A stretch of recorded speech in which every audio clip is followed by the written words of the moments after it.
Hello, everyone, and welcome to the LightBringers, a Guild Wars 2 podcast where we talk every couple of weeks to some awesome creators from YouTube, Twitch, forums, and other places about Guild Wars 2. And this is episode 3. We're going to be talking about the previous patch, which came out very recently, and have 3 awesome guests. You can watch this on twitch.tv/Jebro Unity live, or you can listen to it on anchor.com.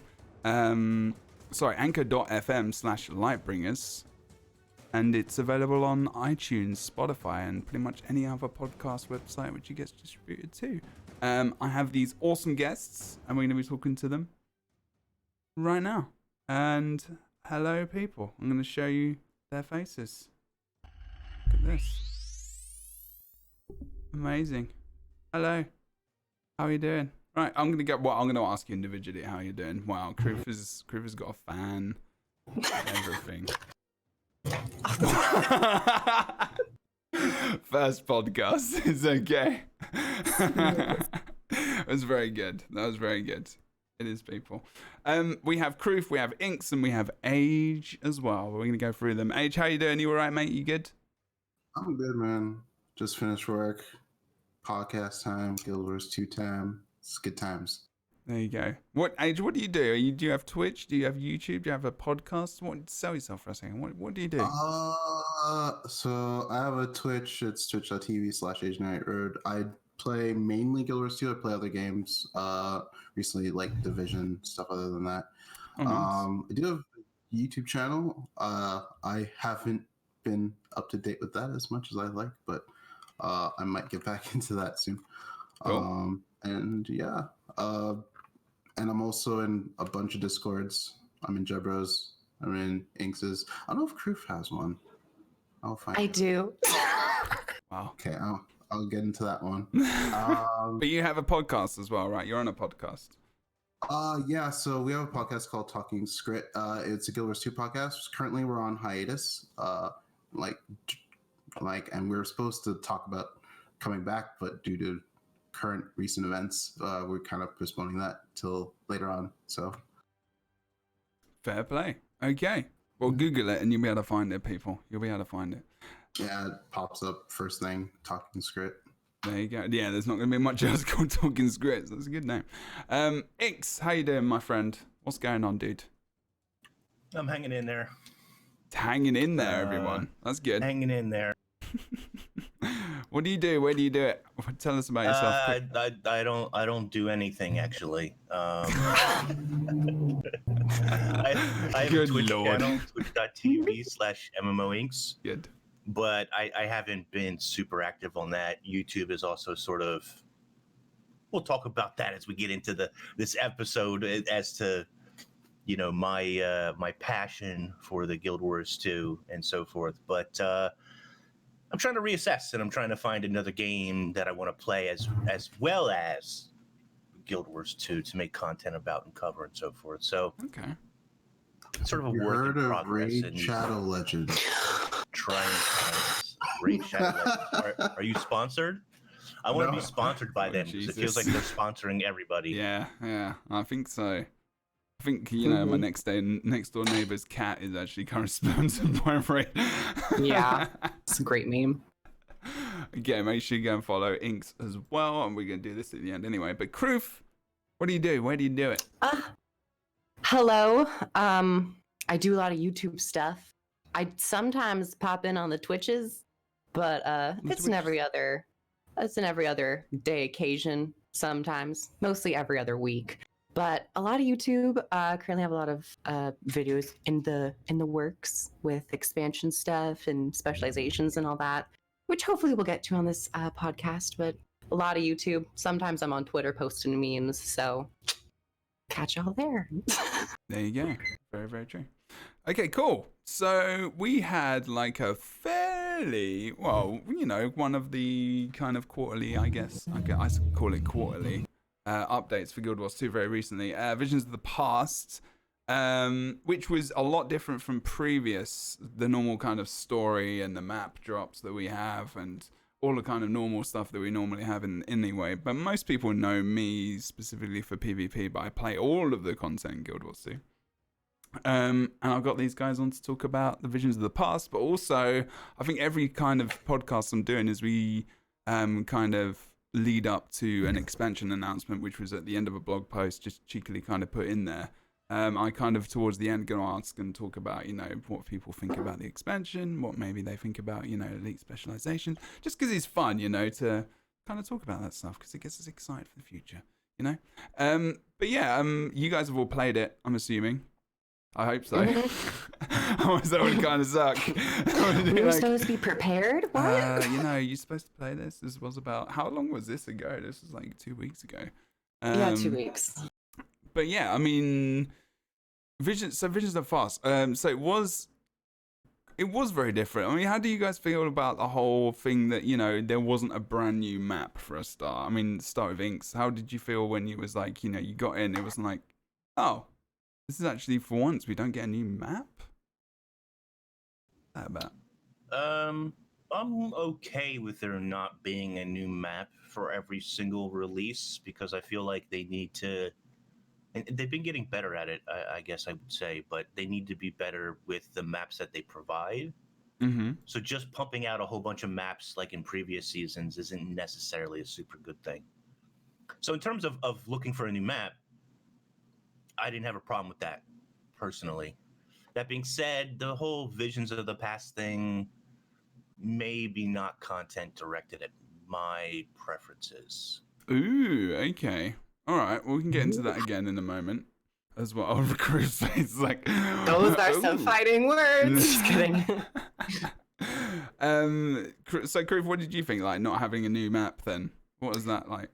I was fine with not having a new map. I think them being tied to feeling the need to make a new map every single release ties them down. I think it offers them much more leeway to have fun with it. But they did somewhat introduce a new map. They had to fully design this area.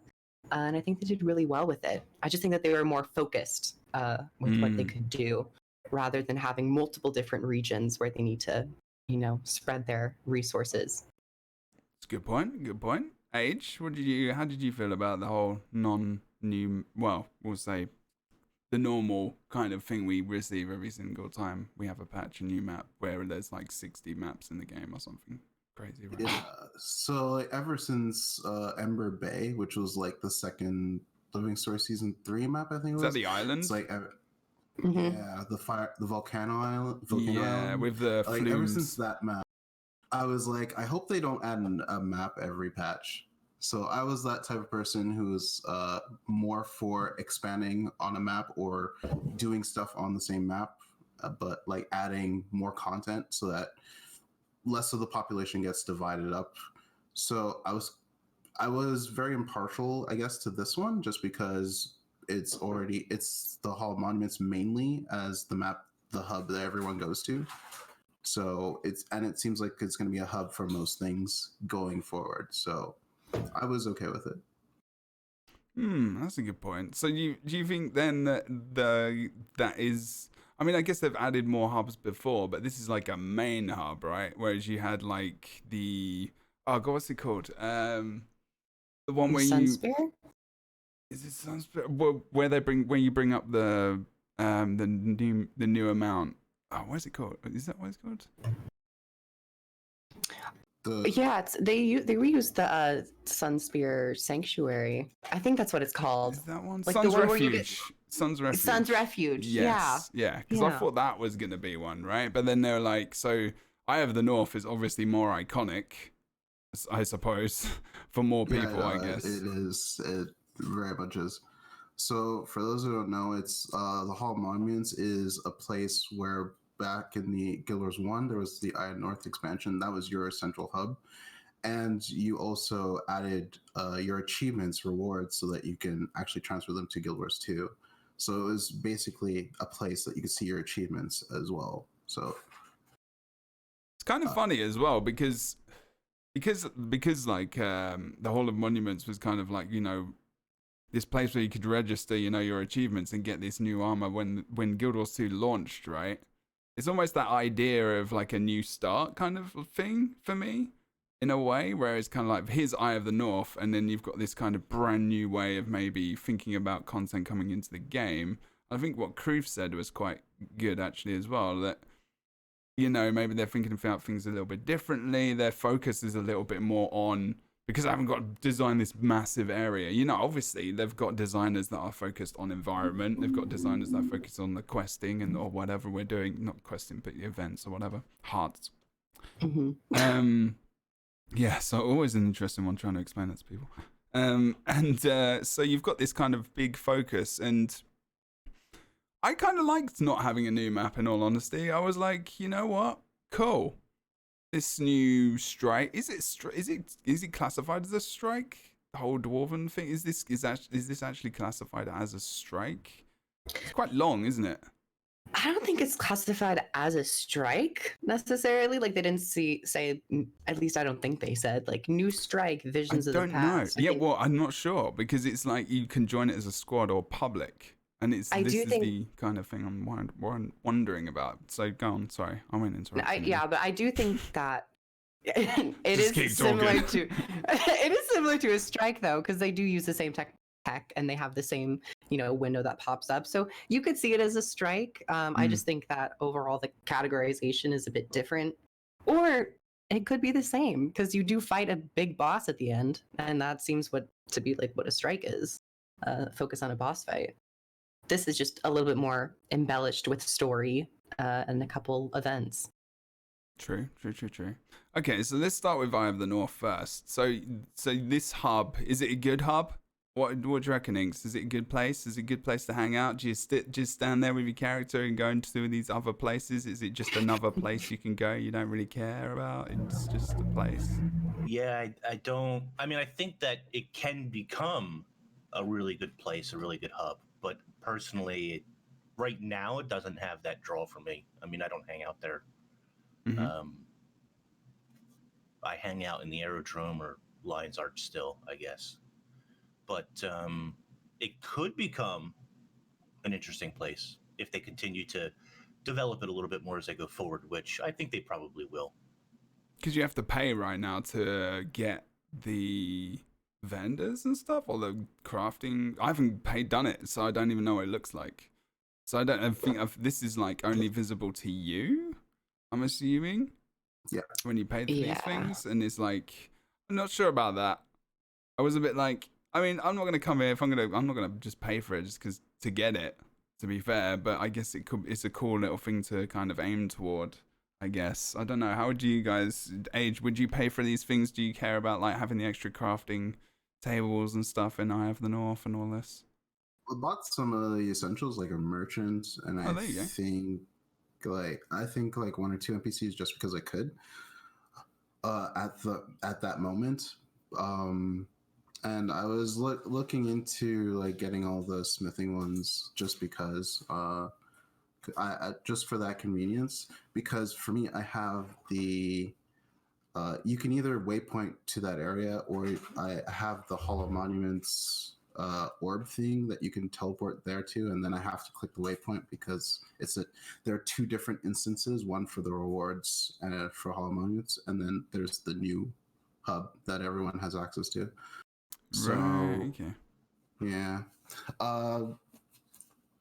I do agree with things that it could be a future place for a hub, just because when they said in the notes that it will be a place where we can progress, I was hoping that they'd do something other than what they did for Sun's Refuge, because to me that didn't feel as engaging, I guess. Even though, like, I feel like I'm running around grabbing like books and stuff for the kids to read. That's good. Like, but, I was expecting more like when I saw Hollow Monuments, I'm like, oh, cool. So maybe I'll hang up achievements of things that I've done in the past, things like that. But it's not at that point yet. I don't know where they want to take it in that regard. So, okay. Yeah, I'd also agree with you both. I think that the importance of this hub will heavily rely on how long the season lasts or the saga lasts, and how long that they actually want to use this as the main hub. There could always be the time when some odd episodes in, they end up saying, "Oh, we're now having another hub." Or I think what would be a better option is just to have this Eye of the North hub be the consistent one throughout the entirety of the saga. And I don't know. That just depends on how long the saga is actually going to last. That's true. What episode? I mean, technically, what episode are we on?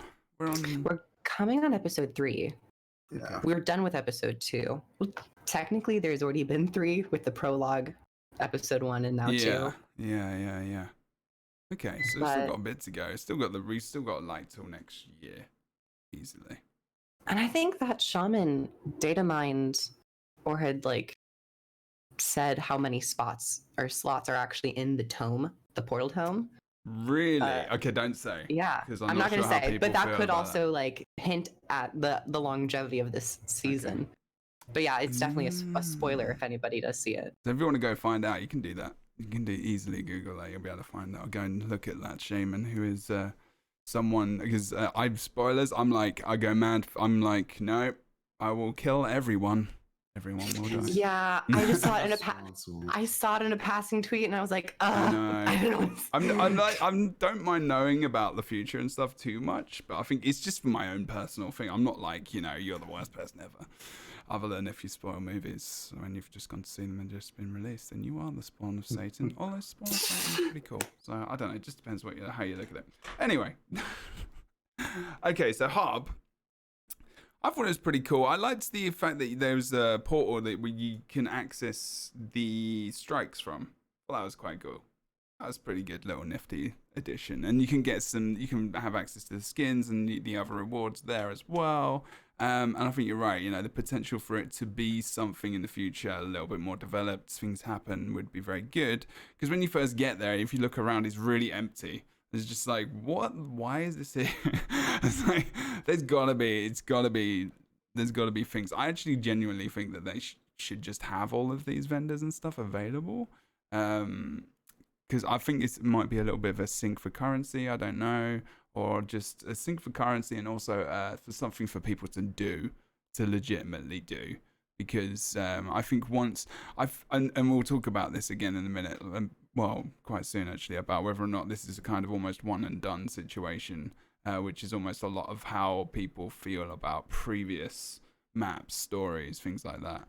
But we can get onto that in a bit as well. Obviously, we'll talk about the things we like. I think it was cool. It's Eye of the North. That's pretty decent. That's pretty awesome. And don't be afraid to say that you enjoyed things as well, because that's very. It brought me back some really good nostalgic feels just to be back again, because I haven't been to my Hall of Monuments since I got my rewards. So I'm like, yeah, that's pretty cool. There you go. I had actually never been to the Hall of Monuments, period. Or even in Guild Wars, just Guild Wars 2, just go into it normally to get to... No, I just never found myself there. So I was like, oh, I finally get to come here? Like, you'd think throughout the entirety of me playing, I'd probably just pop in, especially with like Guild Wars 1 and stuff. Yeah. But no, I didn't. So I was like, okay, cool. I'll finally get to come here. And it's not just for collecting rewards from, the Hall of Monuments. There you go. Yeah. INKS, were you like, yeah, cool, this is just for a little bit? You're just like, yeah, it's Eye of the North. This is quite cool. No? I mean, it doesn't really, I don't know. I hate to be the downer. You can be whatever you want, mate. It's all good. I don't have Eye of the North was really the only Guild Wars 1 expansion I played like a lot of. So I do have like that experience and sort of nostalgia for it. But I don't know. I understand why they're using that location with the scrying pool, and it's cool that they're sort of bringing the scrying pool back and having a use for it. I think that's pretty interesting. But I just hope that they don't. I just want them to develop it more. Right now, it's cool. It gives you something to do. If you want to dump resources into it, you can. I haven't, but you can if you want to. Yeah. It's a good sync for the game, which, MMORPGs need syncs, unfortunately. Yeah. And for sure. So it's okay, but I'm not like, I don't know. I wasn't massively hyped for it. Not to pick on Aurora Peachy, but I wasn't Aurora Peachy happy about seeing it again. No, absolutely. I mean, that's fair enough. It didn't jump up and down, but I don't hate it. You know, it's just there. It's whatever. I mean, people, absolutely get excited for different reasons, and that's not something that's going to get you going. That's not going to get you going. You know, that's fair enough to say. Okay, cool. That's fair. I think we all kind of agree, maybe then in that respect. It's kind of like, it's pretty cool what Age was like. You know, there's some nostalgia there. I was pretty happy to see it. That's cool. I was kind of like, you know, I didn't really play. I mean, I streamed Guild Wars 1 like a year and a half ago. And, you know, I don't think I got to that part, but I was still like, oh, this is cool. This is a place that, you know, people know, and this is cool, and now I know what it is. So there we go. So I guess that was it for me. It's a hub. And people will probably be talking like, you know, you've been talking about this one place for 20 minutes. Let's talk about the actual content that got released as well. But yeah, the access to strikes was pretty cool because I on stream last week, I've only done one. All right, actually no, I think I've done two. So I got into a pug squad, managed to get into it, and they were like asking for all this stuff, and I was just like, quiet. I just didn't say anything. And I was like, do you really need to have like qualifications to do this? It doesn't feel like it's that difficult. And one of them is a little bit. Surprisingly, yes. Like now that the portal is there, I've been seeing myself actually do strikes much more frequently. But the one strike that actually gives me the most issues, other than the bone skinner, but it's also the Whispers of Jormag. That is for a public group is surprisingly extremely difficult if you don't have like two healers, like a Scourge Barrier, a Ventari, Rev healer. So, you know, the talks about qualifications and needing certain builds often pops up, especially with the recent strike missions. Maybe not so like the very first couple, but they've been progressively getting a lot harder. That's right. So giving people access to just one boss, kind of not similar, not the same, maybe not same difficult, because I think the Bone Skinner is more difficult than some bosses in the raids, I would say. Especially like harder than raids. Escort.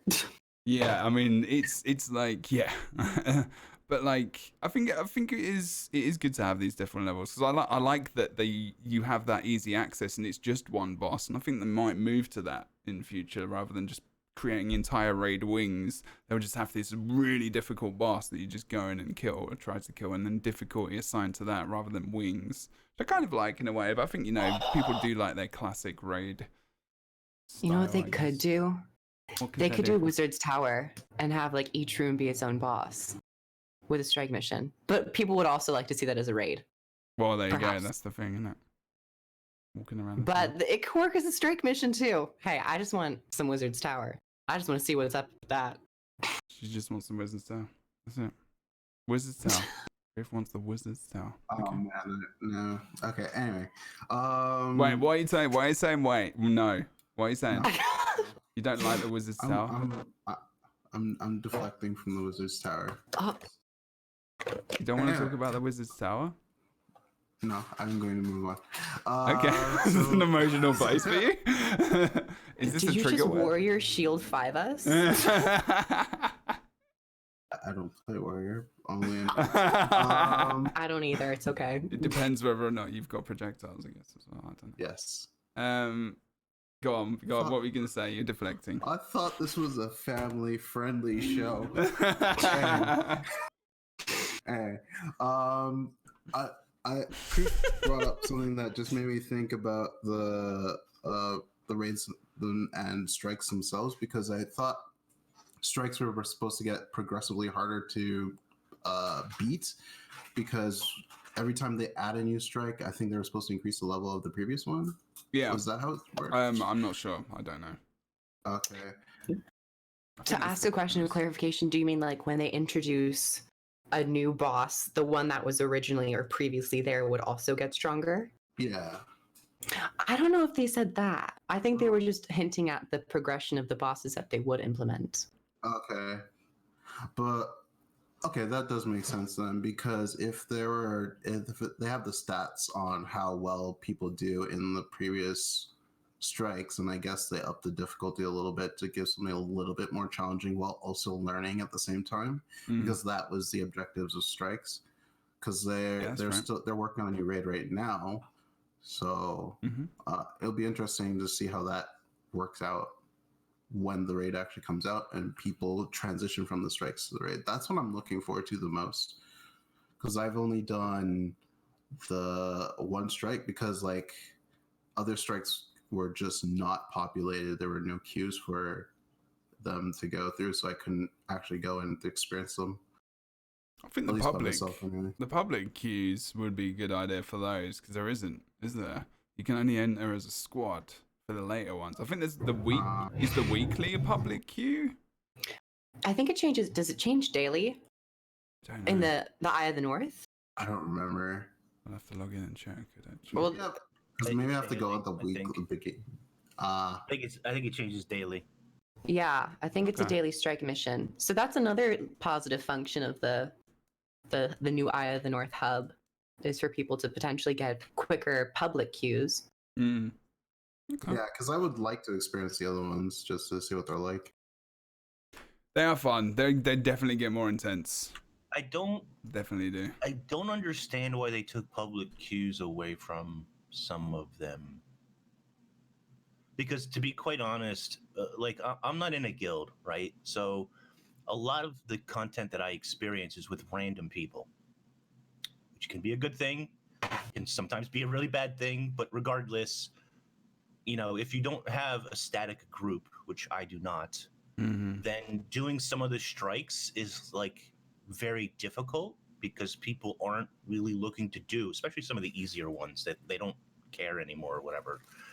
Which, you know, I know they're super easy, but it only takes a couple of minutes. I would like to do them daily, but that's not always feasible, especially depending on what time of day you play. If you play at reset, it might be a bit different, but I'm not available at reset. So, you know, I play either late at night or early in the morning. And so, you know, doing some of those strikes or even finding a group to do those strikes is a bit difficult. And that doesn't even take into account the personal gating, like you were talking about, Jebro, that some people are doing, like you have to have this and be this, and you need a chrono, and blah, blah. Yeah. Like, and that's fine. I understand why that exists, and people are certainly free to do that and expect that, but it's like every group ends up mimicking those, like that setup, and you're not all top tier elite players or something, you know, I don't know. Anyway, yeah, it's I like strikes, and I look forward to more and more strikes. I actually like them more than even raiding. Yeah, but I do too. I need to have that. I need to have a good way to access them as just a single player to put me into a group or whatever. Yeah, that's fair. That's fair. I think so. Someone said LFG Obsidian in the chat as well. We were talking about that maybe before you came in, that it's just difficult to find an LFG which isn't like really. Yeah, like for some of them, like for the newer ones, it's kind of easy to find a group because it's new and everybody wants to do it, and that's fantastic. But for some of the older ones, even using LFG is kind of not enough, you know. Yeah, you can make one, and I've sat there for like an hour. And it's not. Strike should be a quick experience that you can just jump difficult. into. It isn't the most fun thing in the world to try and get a queue for. But but still, at least you have the opportunity, I guess. Is there any like gold reward, I guess, that they can do? Well, I think is there one already. I think that they've incentivized it a lot more, especially in conjunction with the new daily strikes. That changes, pretty sure daily. But you get these shards from them now, and then once you collect enough shards, you can get ascended gear and other various rewards. However, this might be jumping to another topic right now, but how valuable is ascended gear going to be with the new legendary armor tab coming? Is that going to impact it at all?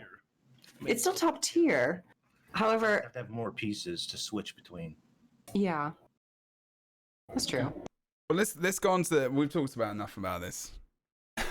I'm done. I'm done with it. I'm done with it. Now. Enough. I like the strikes. They're cool. I like the fact that you could get access to it. But yeah, that was some good information. It is not easy. It's not. It's well, LFG is better. Yeah, it's true. It was in the other evening. It was okay, but it was very much like need this specifically, need that. So maybe trying to start your own groups, but it can be really daunting to do that because you're like, will people join it? Like, I just want to go and do a strike. I don't really care. Like, if I even kill it, I just want to experience it. And I think being able to just experience it is difficult, unless you I think you have to run there obviously to the instance to make it public, but whatever. Okay. So I was gonna say new strike. I've labeled it as new strike, but is it Forging Steel? Is that what the dwarven that instance is called? Yeah. It's called Forging Steel. I think so. I found that awesome. I loved it. Jumping in, as part of it. It was just like that first. So instead, what people listening, if you haven't actually come in, it's not your typical kind of story. I mean, there is the instance afterwards, but the first of all that you have to go through, who are you? Actually, that's a good point because you have to play that first, don't you? You're a char recruit, essentially. Yeah, you're just a char recruit. You're not you're not like anyone. You're not Ryland or whatever. And then you can play. You're still as your class though. So I walked in. I was like a char engineer, and I was like, "This is cool. I've got a char engineer, but I was in the sewer." And so that was cool in the first instance. And then, does anyone want to explain what exactly you're doing? Because I'm not sure about the story and everything like that. I just know about the dwarves, and I just got hyped about dwarves, and I was like, "There are dwarves there," because I love dwarves in MMOs. That's why I'm an Asura, because I want to be a dwarf. I don't care about Asuras that much. I mean, I do. I like them, but I just wanted to be a dwarf. Awful. I feel bad. I just dwarf where you just blanked out, and then he's like, "Oh, we're at the strike mission, boss. Okay." Just disassociated for a moment. You're like, Yeah. Pretty much.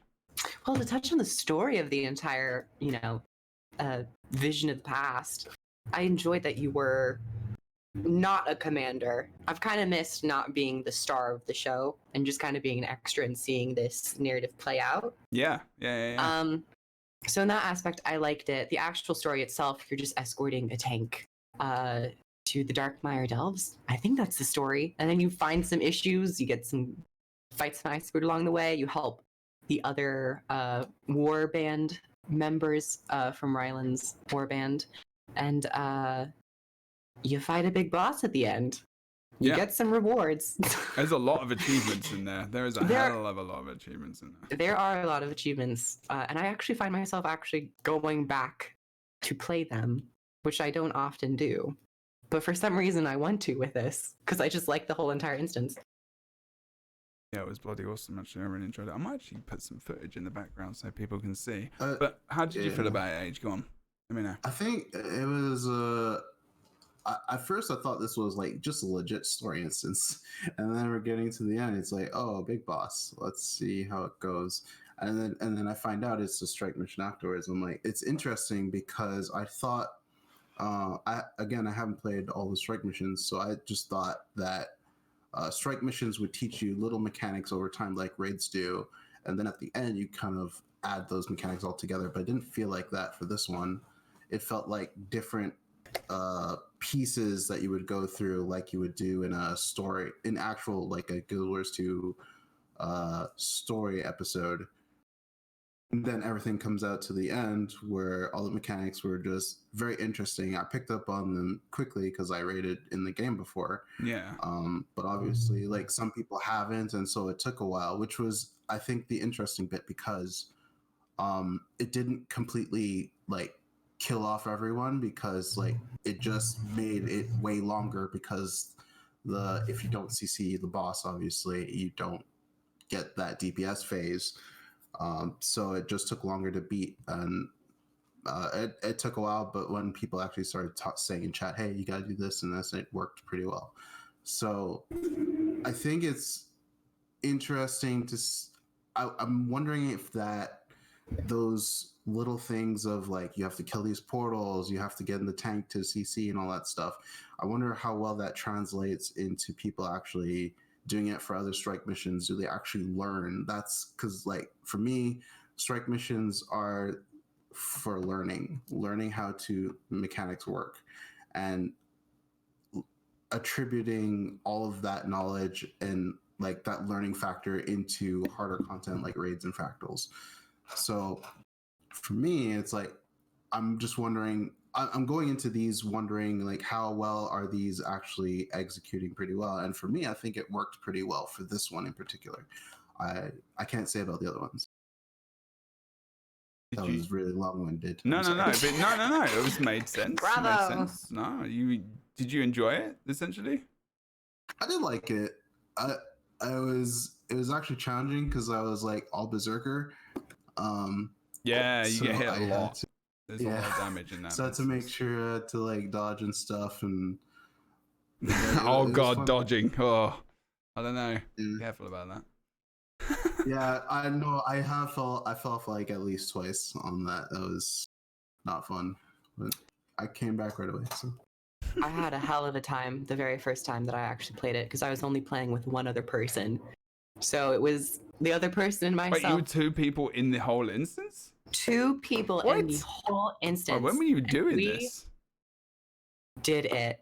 Well, I was actually for the footage to collect before it got released, but we did it, and we were there for an hour and a half, and it was What? it was a lot, but we committed. You think it's easy? Go in with just two people. Did you actually Just do two. it? Did you finish? We did it. We completed No it. way. It took an hour Awesome. and 30 minutes though.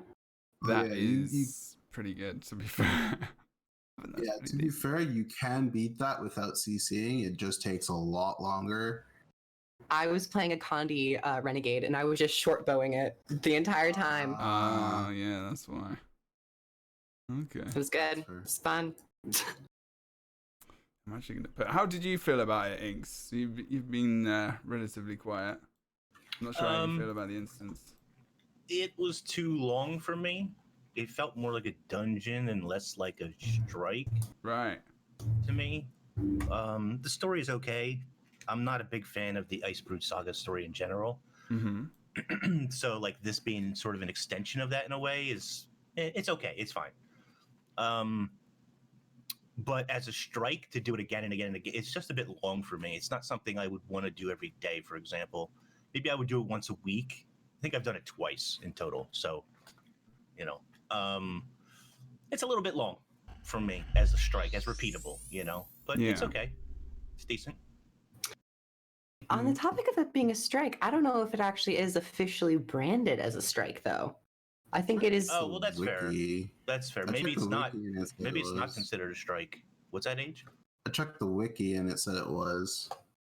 Yeah, I think was it like- kind of is. I think it's this section, like, you know, I've got it on the screen at the moment as well. And if you're listening to this, It's you a can go watch longer the strike, VOD. I guess. But yeah, it's like essentially that you've got this kind of, you've got this tank, and then you get the boss part is really like more strike themed. I think that they have added elements of the strike and, of course, rewards for a strike mission. But I don't, at least personally, I don't view this as a strike mission because it is in the story, like tab, the chapter. It is one episode in a sense, and it's Yeah. not on the strike mission portal at all. It's distinctly in the scrying pool, which will be attached to hopefully more narrative beats in this whole Visions of the Past system that they have going on. So I don't view it as a strike necessarily. I view it more of like a story dungeon with repeatable achievements and rewards to go for. Okay, that is interesting then, because this isn't like a patch where you just need to log in and get the story for free type of deal, and then until the next episode comes out, this is like a permanent thing. Like, I'm not sure how this works now. This Think about Vision of the Past. Yeah. You still have to log in to unlock it. that. Okay. Were you talking about how you That's- access it other than... How Yeah, do you because access this, actually, after you've done it for the first time? Because what KROOF is saying is that you access it via the scrying pool. I don't know if you access it through the portal after that. Do you? I don't think you do. I don't think it shows up. It's only the individual strike bosses that show up. I could be wrong, but I'm like 90% sure. I don't know. Someone log in and tell us. How do you get back into that? I've not actually tried to go back in again, to be fair. Yeah, me neither. You get in via the scrying pool, I'm pretty sure.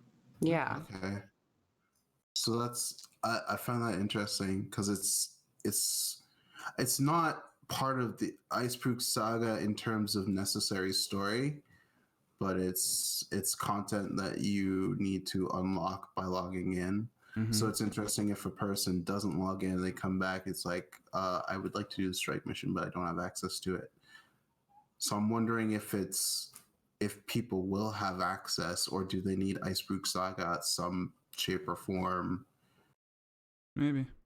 That's I another don't know thing. because I have all that stuff unlocked, so I don't have a way to test that. Yeah, me neither. So That's true, actually. very The interesting. strikes being available to players if they haven't unlocked the content, the episode it belonged to. How do you know? I have no idea. Yeah, I'd have to look into that. Huh. Wonder if I'm anyone's interested discussed to it. see how the visions of the past, because it is in the story journal, if it's going to be needed, if a player who doesn't log in is going to need to buy it when the next episode comes out, or whenever a next, say, Vision of the Past comes out. Is this going to be distinctly separate from the actual episodes or not? I don't think they commented on that. I think they should be, because it's not part of the Icebrook Saga in terms of necessary story. It's more like I agree. background story. Yeah, that's Yeah. true. Is this an actual episode? Is this even No, an no. episode? No. No, they titled this as episode. what's it called? I think this is just a Visions of the Plot, side- like- side branch of story that they. It's a separate side release. Yeah. So we've had two. We're going to see more of. Okay. So this is not So, like, included we're going to in. get episode 3, Yeah. and then after episode 3, we'll probably get Visions of the Past 2. Hmm. Right. That won't be. So what they're it's called, extending the. So do you think that they're extending the? They're going to have the same amount of episodes that they have, but they're extending the visions of the. They're extending the saga by double almost by inserting a Visions of the Past after each episode. Yeah, it's That Yeah. downtime. festivals. Yeah. I think that's what they were referring to when they said Living World, or in this case, the saga releases aren't going to necessarily look the same as it has in the past, say with the classic episode. I think they might have been alluding to this Visions of the Past system that they're doing to also keep players intrigued in the interim of waiting for actual episodes. Yeah. So Reader's Yeah, I mean, saying. we don't know. Okay. We don't know how frequent they're going to be, but we do know that they plan to do more Visions of the Past type stuff in the future. Yeah. Okay, so I think Reader said there's like a quote where they've said supplementary living world content. Okay, it kind of makes some Yeah. sense. I mean, if it was like if it was, but the thing is, like, I mean, as well, if they extended this Icebrook saga so that it went out with the expansion, which I think a lot of us are thinking later next year, right? Like Q4, right? Maybe, probably more than likely. Yeah. Then they probably could they could get this saga going on till then if they do it this way, Easily. right? Easily. Yeah, easily. Yeah. I think they're going to. And I'm Yeah. kind of excited because, unlike what you said, Inks, I'm actually starting to be more intrigued by the story and subject matter of the Char and the Norn. But it also runs into the possibility of, like, if you don't like the story, you're kind of just waiting there. Or perhaps the Visions of the Past might pop in a storyline. Well, there's that you might- more. There's more story available because I think they know that we've been kind of with these same people for so long now that it's gone a little bit like it might be nice to talk to someone else every so often. Just to see different stories, because yeah, with the Icebrook saga and previous Living World stories, you're hooked into one storyline. mm-hmm.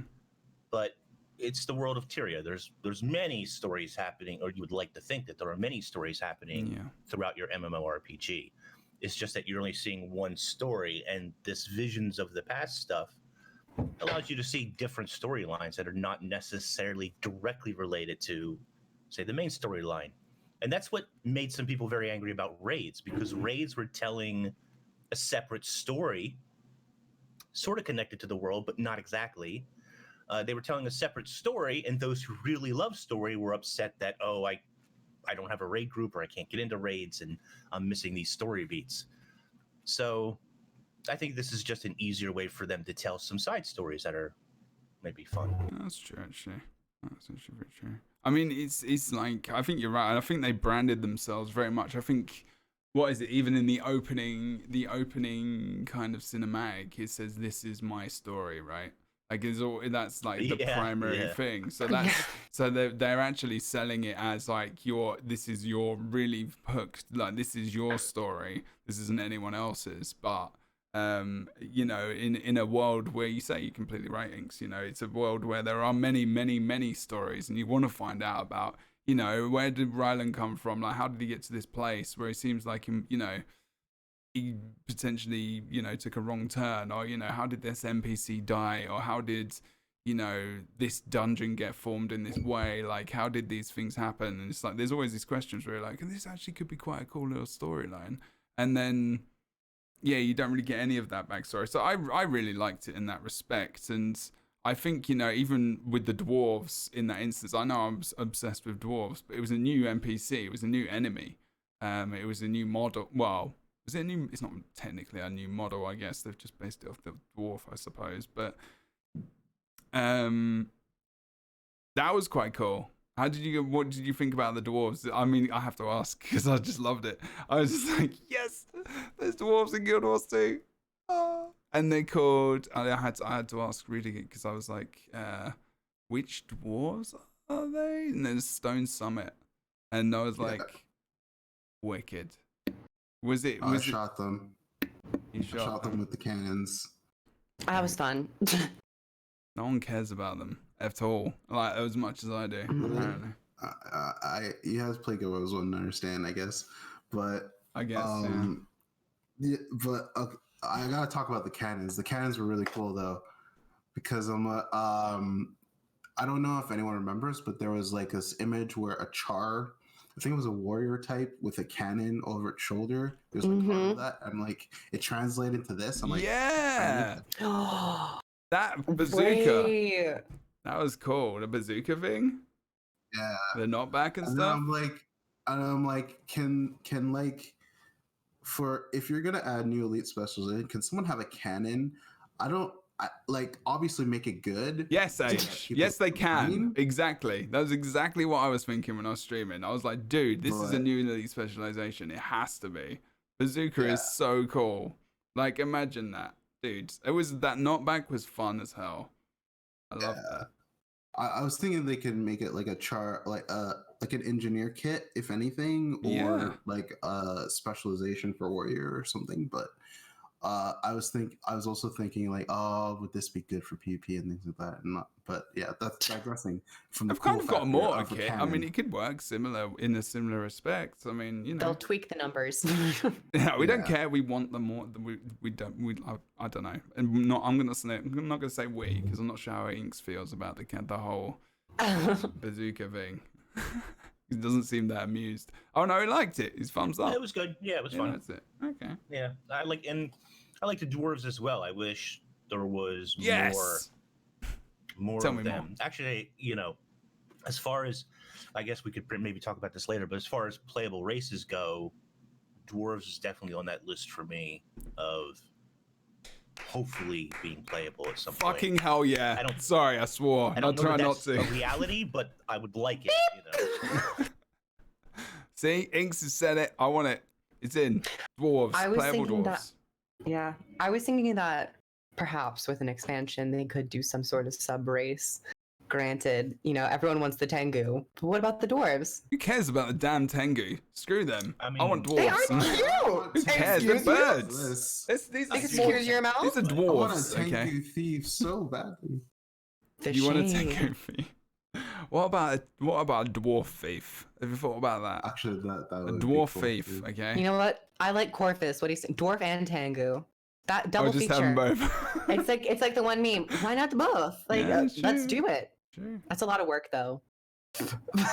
Nah, it's fine. I think, I think they, on the whole topic of races, I think they could do it. But, and honestly, I wouldn't even be mad if they just said, you know what, we're not doing a voice actor. The entire 1 through 8 experience, you're just going to have to read. But, I don't know. I would be fine with it. I have a theory about this, and we can talk about it later. But I do have a theory about this. I have a theory about whether or not if they brought new races in, not new, but new playable, how they would do it. I do have a theory. Could they use the audio files from existing voice actors and then just happen to switch it up? I mean, I wasn't thinking about that, but I mean, you could. It might be a bit dodgy. Suddenly got the grainy old. Might be a little weird, but and there's just random words like spliced together, and it's just like, "Hi, you are." And it kind of sound like your bot on Twitch. That'd be kind of funny, I guess. Okay, this is giving us fuel for the fire in a bit for the kind of expansion talk. Let's throw a gas canister on it. Yeah, fire everything, fire everywhere. But yeah, I like this longer instance. I actually really liked having this instance public. It was quite cool. The events leading up to the strike and the boss was pretty cool. Whether or not it's a strike or not, whatever. We'll get away from that one. But the boss was cool as well, and it was, it kind of reminded me of the what is it? Is it KROOF? It's not KROOF. I can't remember which instance it is where does the whole Terminator thing as well with the thumbs up. Which instance boss? Which dungeon boss is that? Do you know what I'm talking about? He dies and he has his thumbs up. He does the whole thumbs up Terminator thing. The Molten Facility? I think so. With the same model? Or is this a different model sure. you're talking Sorry's referring Embrace. to? Yeah. There you go. Chat's got it. They got it. Yeah. It reminded me a little bit of that similar kind of thing, but it was just fun. Okay, so story instance. We were playing as Ryland. You guys like that story instance? Ooh, I totally forgot about this, but this is nice. Okay, anyone can talk. I just wanted Age to looks explain excited, that. and INKS is kind of, I think, excited. I'm not so sure.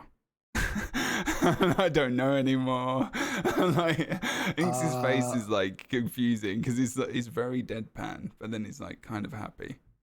But Age, you seem excited.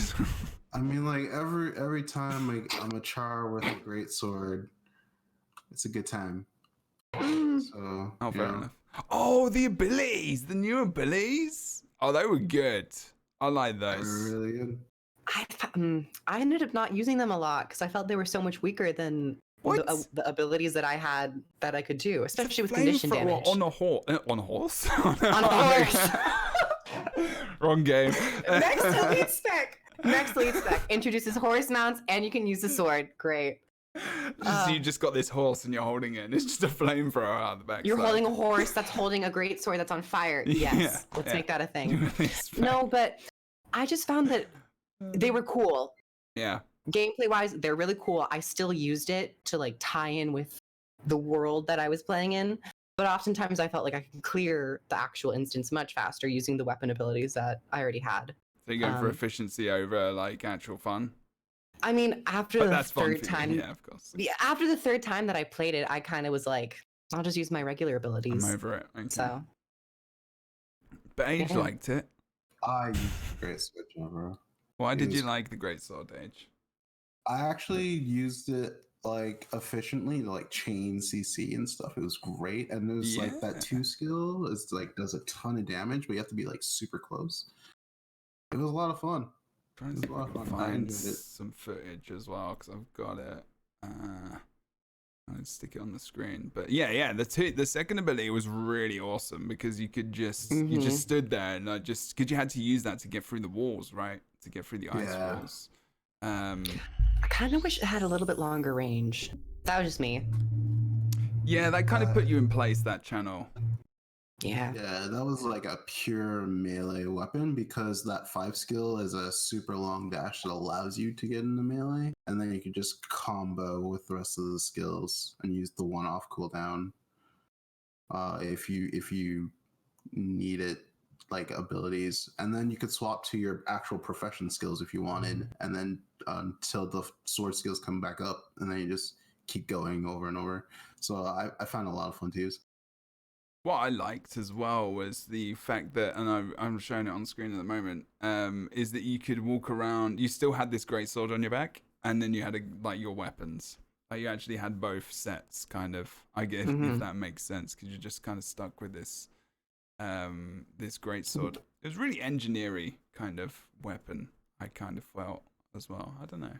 I like the fire. It's a great sword with fire propellers on it. I think that counts. Yeah. Yeah.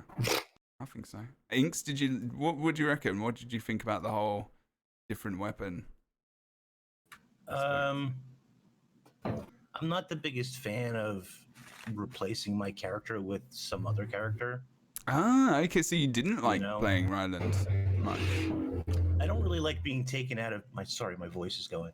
It's okay. I don't really like being taken out of my character, and as cool as the greatsword is, it's also a bit silly looking, and 90% of the people at PAX who were taking pictures thought it was a gun or something. Oh yeah, the way they were holding it. Yeah, it is that really great sword. Okay, but, right. That annoyed you. Oh, but or it could have just been really heavy. I heard it was really heavy. I'm sure it was really heavy, but half of them were holding like the hilt was the gun barrel, and I'm just like, it's not a gun. Oh my! But it is technically like a flamethrower. So like a flamethrower is kind of like a gun. So I guess in a way. To piggyback off of what INKS said, thank you for saying that, because I will never use this weapon skin on any of my characters. I think. What?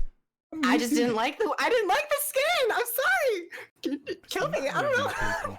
Jesus. I mean, if I like the idea of the instance, and I like the idea of telling the story this way to get sort of answers. But I'm not the biggest fan of my character becoming somebody else. Like we used to have that one where you did the memory seeds, you became Keith. Yeah, I remember. It's okay, whatever. I mean, you can just go and use your own skills, so that's a plus. Keith's skills were broken as all hell. Yeah, no, I'm just not the biggest fan of that sort of thing. But I get it for the storytelling aspect, for what they're trying to do. Bringing in some new different stuff. It was fine. So how would you go about doing a similar type of deal? Like you go through playing through that instance, but with your own character? Because I don't know. It's really hard otherwise, right? Yeah. Unless you play with your own profession skills. Or you go in with, well, no, that doesn't work either. I was going to say you go in with an NPC, but in this case, it doesn't work for the story. I mean, I don't think there is a great alternative. I think you just have to become that character to, I don't know. Yeah, I don't think I have to like it. That's true. I just don't think this medium really was aiming for you to not be a certain character. I think the best they could have done was give you your weapon abilities, which made it feel better at least. But I just don't think that's really what this whole thing was about, or what they were going for necessarily. Yeah. I feel like maybe at least for the strike mission, you can use I feel like if they establish that you are the facade of a char recruit, but you still look like your character, I think that would work. So you're a Norn? Yes, but a char. Yeah. So you mean put the armor? You mean give you the same, essentially maybe the same armor, but just you're a char, like kind of thing, or Y'all you're transported? You're like no, not like layering. I mean like. What do you mean? I mean like. You appear as your character, but everyone else sees you as a child. Oh, right. Oh, like Casimir's illusion thing? Yeah, that type of deal. Right. I guess. Yeah. Yeah. Well, and it's kind of more of a vision, like kind of have a, like, and it's you're inserted into this thing, I guess. That makes sense. I mean, to be fair, I think the way they're doing it is perfectly fine. I don't really think they should change it. Even though I don't personally prefer to have my character changed to have different skills or whatever, even though you can have your own skills in this case. In Keith's case, you didn't.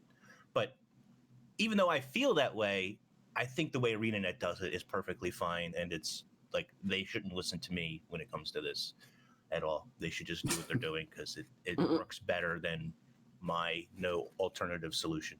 I mean, I did like. It's always good to discuss these things, you know, different thoughts, different ideas of ways that maybe they could do stuff. And I personally enjoyed it. I like the extra weapon. I think Age is right. You know, first there was some bugs with it. Definitely. Like I went into Photon Forge and I was my Asura again, and I was like, it kind of broke my immersion a little bit. You can actually show. I can show you. This is not good. It was a bit like it was a bit tiny, slight tad immersion breaking. If you look at the stream, I mean, if people are listening to this, you can go and look at the video. But I went into Photon Forge, and often occasions I was my Asura. But like, what do they do? Do they have to work that kind of stuff out? So. Well, I guess I thought they would just use the char Photon Forge. Yeah. Yeah, I don't know. I guess it didn't work. Because I saw a Reaper go into Death Shroud and it broke my immersion and I wasn't even playing that character. Okay. But I immediately forgot about it after like a second or two. But playing a character that transforms, yeah, that would be a little jarring. Okay, interesting. But there's a part where you have to get a ton of chests in this, and there's all these hidden chests. I did it the first time. I felt quite good about that. I was like, that's what you were doing. Instance is massive. Yeah. I mean, there's loads of areas. There's little bosses, like mini bosses and stuff, in these different areas where you can go and get these things and little mini jump areas. So yeah, it was pretty cool in that respect. But the end boss of this is, and we were all like, as soon as we started seeing it, we were like, is this an elite specialization?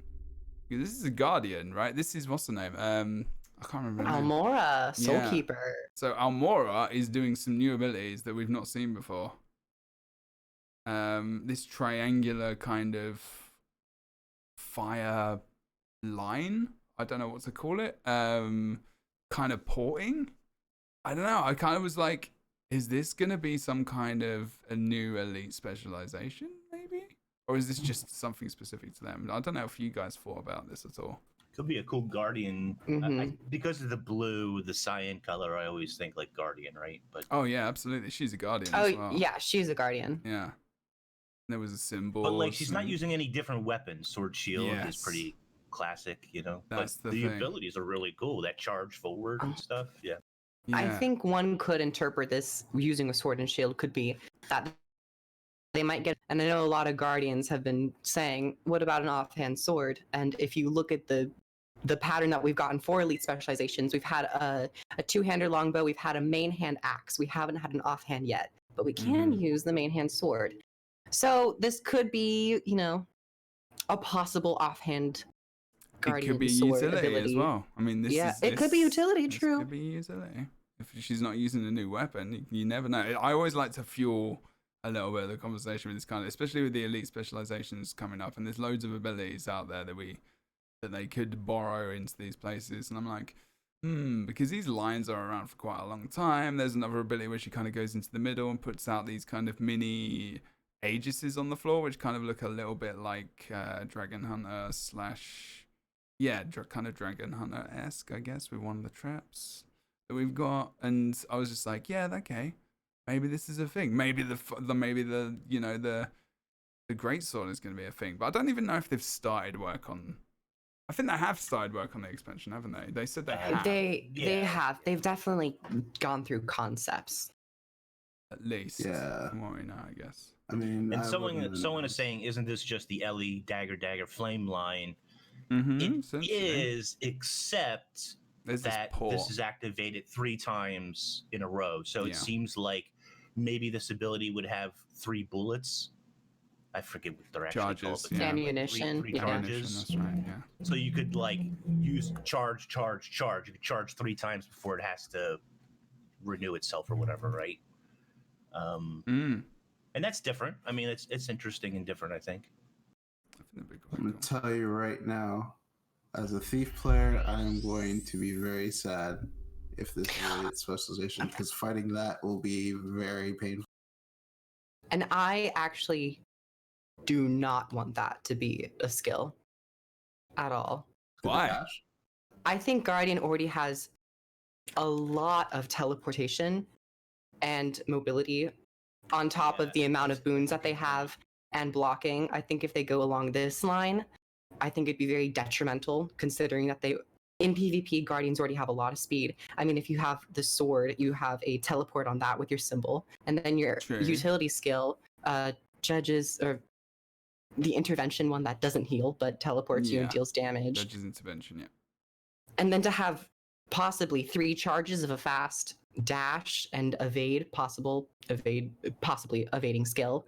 I think it just really muddies the entire Guardian kit. It's weird. I think the funny thing is because in PvP, Guardian is not really considered that mobile, really. Yeah. Because PvP, in like comparison to other classes, because you have to take a rune to supplement your speed, like Lynx, for example.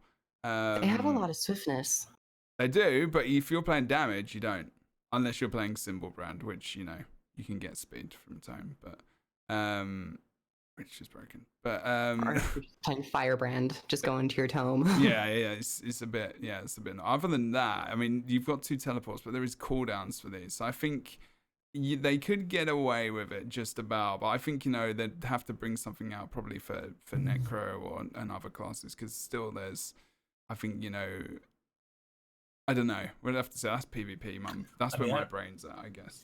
I don't know how good or bad it would be, but I think it would be a lot of fun.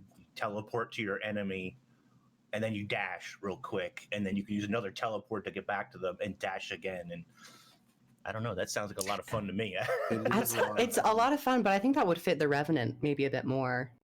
Maybe, yeah, maybe. But Isn't it? It could be like changing up the playstyle of the class is also good. Like having that, because I think that's what they're trying to do, right? Like because Revenant's already got that kind of ability. What with sword 3, Shiro. yeah, and Shiro as well. Yeah, exactly. So it's like maybe like shifting that over to a more assassin-y, even though Guardians can be kind of assassin-y, but like that kind of like INKS is saying, like the porting around and then the speed, like gives them that does give them a little bit different kind of gameplay, because like Dragon Hunter, it can be very, very stationary.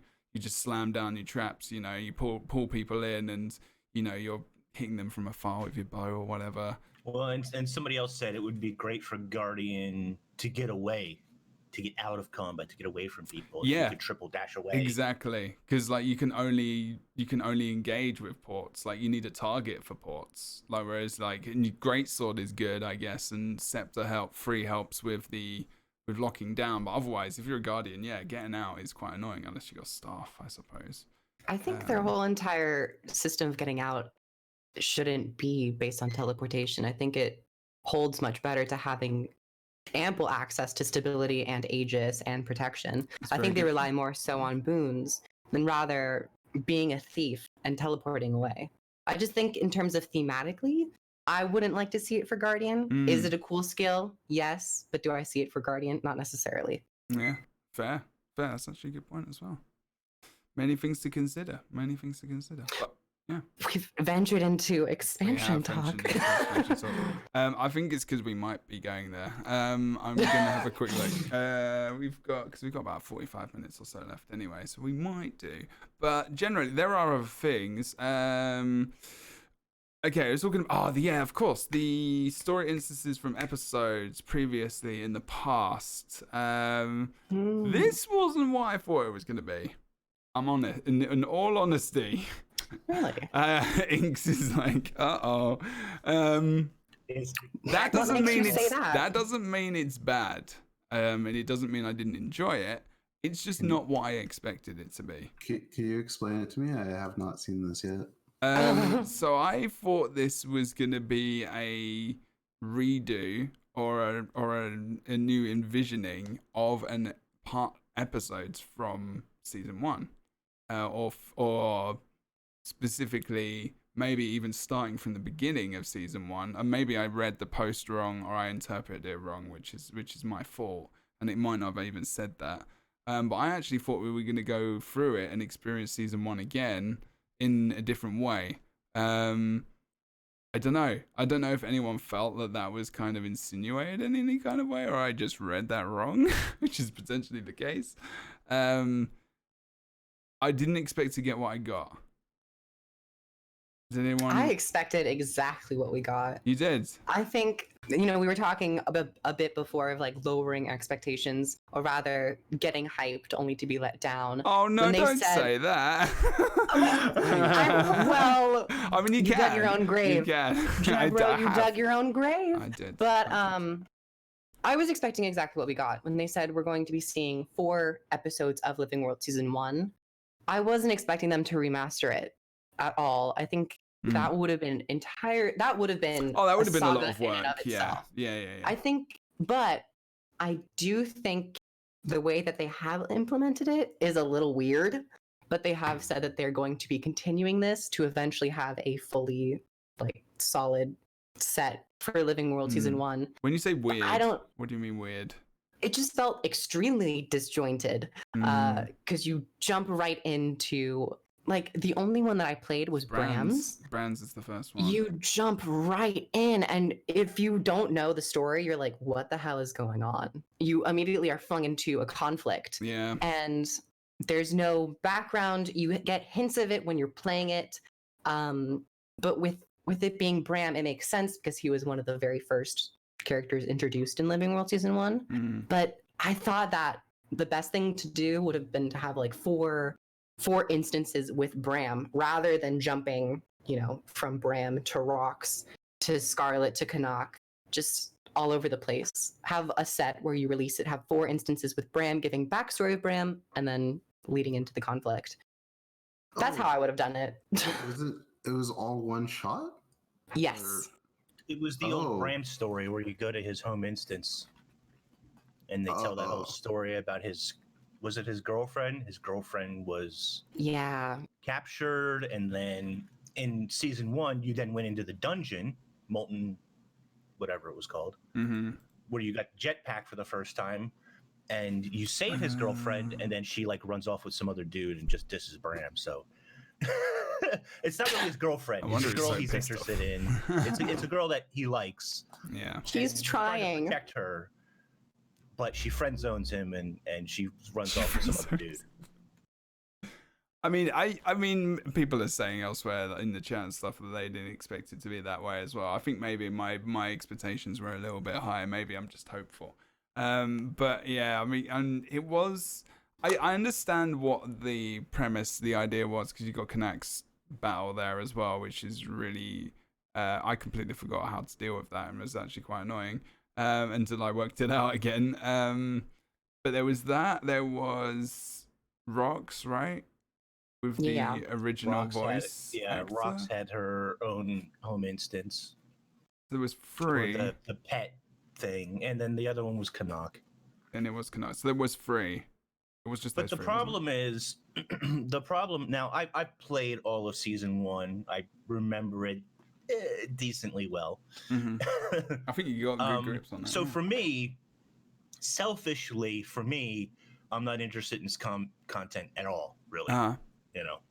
I do think it's a good idea for the game, and I'm glad Arena is trying something to bring a feel of season 1 back. But I totally agree with KROOF that they need to focus and sort of tell the whole story of Bram. Like they need to do the Bram instance, but they need to do a little prologue for Bram, and then they need to do the dungeon instance right after to get that complete story.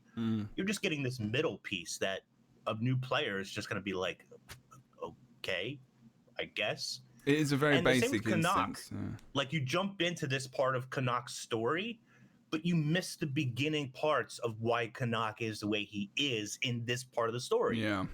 So you don't get a complete picture when playing through these instances. I completely forgot about the Canuck stuff because I was like, "Oh, what? Oh, yeah, this happened. This was a thing. Like, why?" And because I completely forgot, and I was just Canuck was a baddie. Yeah, exactly. And it's like, in Heart of Thorns, you kind of reminded about this a little bit, but it wasn't like it was more of an insinuation that he was just a Sylvari. I think it wasn't really an insinuation on his past massively, because maybe I just forgot, and that's the way I interpret it. But yeah, I totally agree. There was, I think the Rox part, I actually think the Rox part with the pet was actually not too bad, was probably the better part, was probably the best of those, because you got to see her like kind of come together with a pet. Like that was actually quite a cool little. That was a beginning, wasn't it? Essentially, like that was a beginning story arc for like the pet and her. So that was quite cool. But yeah, I feel really like there was some stuff missing there that could have. That maybe could have been worked out, because I'm still thinking about, and I think INKS alluded to this as well, was the new player that's coming in, and that is still really in the dark in terms of what happened in this first season, in this first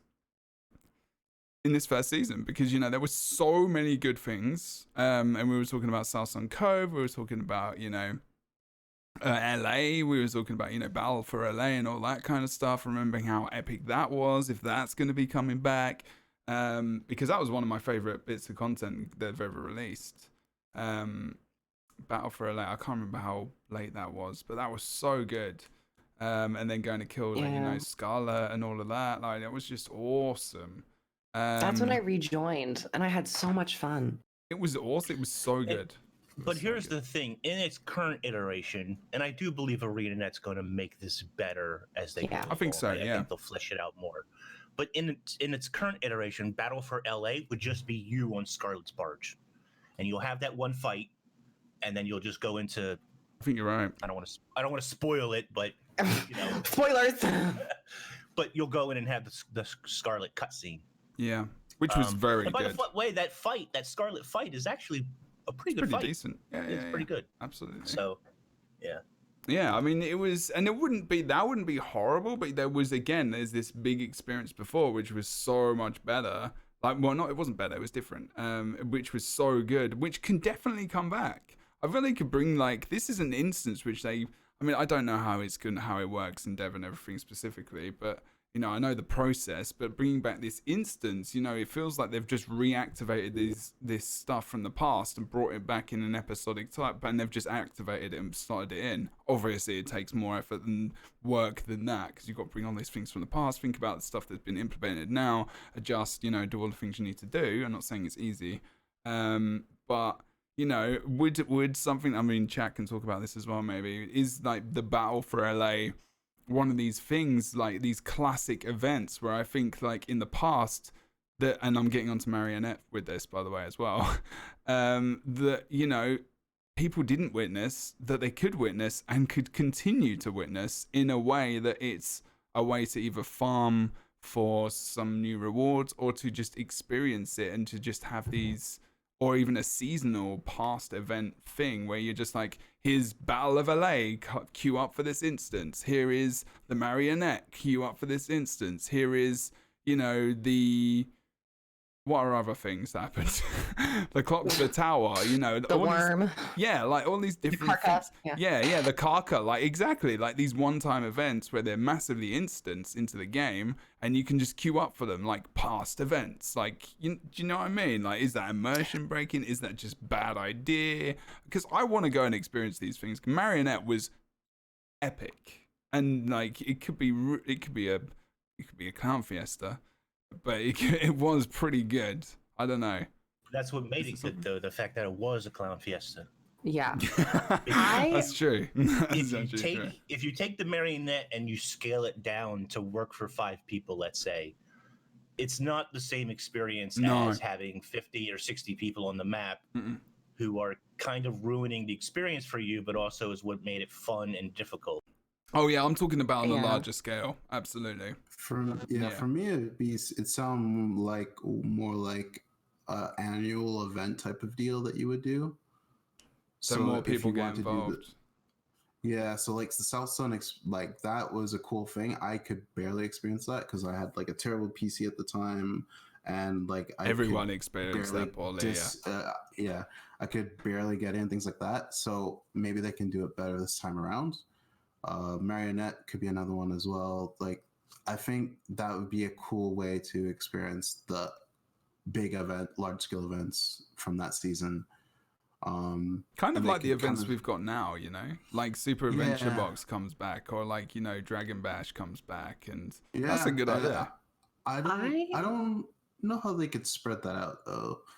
I don't know if they want to spread it out or just like have like 2 months of, hey, all of these are here. We're gonna like just put them all there, have fun type of deal. I don't know how they would do it. I don't think that they will be doing that because it is directly story related and tied to season 1. We're just thinking about unicorns, KROOF. Okay. Unicorns aren't even interior. This is Well, something actually, there is a finisher. This is something that Colin Johansson used to say to me. He goes, if you could have something, what do you think about? Like, would you think about unicorns? And like, he's like, just go to the far ends of, and he would always say unicorns. I think it was either him or Josh Davis. I can't remember. But they would always be like, if you could have anything, because that's just the way they think sometimes. Like, and that's good. Obviously, it doesn't work there anymore. But like a horse, but unicorn. Do you know what I mean? Like things that don't exist that you would like to have existing. It was just. But I do think there is a way for all of this to exist. Perhaps not at the scale of what it was like when it first released. Yeah. So say, ArenaNet, if you're listening, you can take this idea for free. But I don't even know it's good. Wow. You can mull this over. That's very kind of you. Once they have the entirety of Living World Season 1 story tab completed in terms of chronology and actual instance-based stuff, they could implement in the appropriate time frame visions of the past systems where you queue up for this in a 10-man scenario. But do like the Battle for Lion's Arch. So you have this whole set of actual story missions, and then like in between a story mission, you have like a vision of the past system where you re-experience the Karka Queen or the Battle for Lion's Arch. Perhaps not at the scale it was at, but within a group of 10 to have it maybe a little bit more condensed. Oh, that's so good. Of course, they'd have to do scaling. Arena, you can take it for free. Maybe you just give me 5%. I'm just kidding. But that's how I think they should do it. I think that is maybe the most logical and perhaps most effective. You could also like stick NPCs to fill it out to make it large scale, I guess. Kind of like Claw Island, like that type of feel. Oh yeah, that's true. Claw Island is marionette strike mission. I mean, KROOF's idea is more possible to implement. True. I like the idea. the idea. I mean, I think we can agree that maybe we enjoy these past things. I mean, how do you feel, INKS? Did you enjoy these past things? Are they things you want to see, or just not interested in the past? You want to go forward? You want to see new things, new mechanics, new things developed? Like you're not really interested? I mean, I'm just not. I know Wood and Potatoes wouldn't like this, but I'm just not interested in season 1. You're not interested in season 1, and that's a very selfish thing because I think for the game it's your good. opinion. It's your opinion. No, you can talk for about me personally, I don't care about season 1. I've already played it. It's just like when Mighty Teapot came to me like a year ago and was like, "Wow, classic! Yeah, come on, wow, classic INKS," and I'm like, I beat all that content like 8 years ago. What are you talking about? Like, it's not any different. I've already done that. I don't want to do it again. Otherwise, I'd still be playing. And I feel like that with season 1. I've already done that. I was already there to put signs in the ground and go look for gyroscopes and blah, blah, blah. And I've already experienced the Bram story, and I already know why I hate Timey. I don't need a reminder, and so on and so forth. It had to come up at some point in time. I was waiting for it. But so yeah, I'm more interested in the new story, the new stuff, and kind of like side stories. I would love, But I also understand why this is good for the game, and so it doesn't bother me. I'm not angry at ArenaNet. You wasted resources. How dare you? No, not at all. I hope they do it well, and I hope they do it for players that haven't experienced it or that just want it, like WP. And I hope they do it good. I hope they do a good job on it. I think that's completely fair. I think you're right. There are going to be a lot of players who are like thinking as well. We're not really interested in the past, but I think for the game, you're right. It's important that the new play, because to keep it going, I mean, there's an expansion coming out. I mean, whether or not why really? I mean, why there is an expansion coming out, we can talk about till the cows come home probably, but. That whole idea has completely changed. I mean, we haven't had an expansion for a fair old while, and it's like, I mean, it will be, what was it? Path of Fire was 2017. Yeah. I mean, it will be 4 years since or the was last 2018? I think it was 17. Because 15 was It half might once. fit. Yeah. September 22nd, 2017. Yeah, so that would be 2017. yes. I feel so old. Wow, you feel old. Thank you. I'm so old. And then it's going to be 21. And you don't even know, with the coronavirus and everything else. I mean, everything is going to be delayed. Don't say that; you'll be demonetized. Human malware. Wait, what? You can't talk about it. Call it. I'm not here. Malware. You can't say the actual word. You'll be demonetized. What, really? Yes. Yeah, on YouTube. Yeah. I don't give a shit about that. Yes. I care about monetization on YouTube. Who cares about that? I do. Yeah, that YouTube money. I need that 40 cents every Yeah, month. I was gonna say, I really don't care about YouTube monetization. I'm a struggling college student and I need to get groceries. But yeah, because of all these things, I think in that's a more general scale. That's not ArenaNet specifically. So that is a big gap, and obviously they've had this. It will slow them down some. Yeah, it's got to slow everyone down to a degree, but because it's online.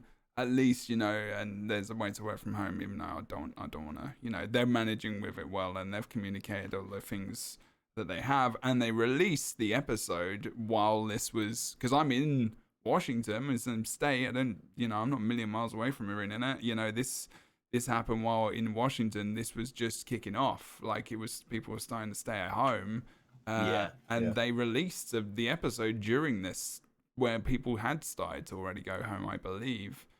So they were able to release it, fix it up, and mostly it worked. And there's been big changes to PvP. There's been changes to balance, and eventually there seems to be a resurgence in the game. And then we have this announcement about the expansion at the end of this kind of small blog post, where it's just like, holy crap, dude! There's gonna be an expansion. What? Dare I say that ArenaNet has been on a roll? These past few months? have. Wait. Roll? Someone clip this. You know what? What? INKS, can you repeat that? I'll turn it up. I think I'll turn it up. I think ArenaNet's been on a positive roll with these last maybe 4 releases or so. Yeah, I think they're spinning in the proper direction. Leaving silence. A couple of seconds of silence after that was good. I think we should clip Poignant. that. I think that is clip worthy. Absolutely clip worthy. I think you're right, man.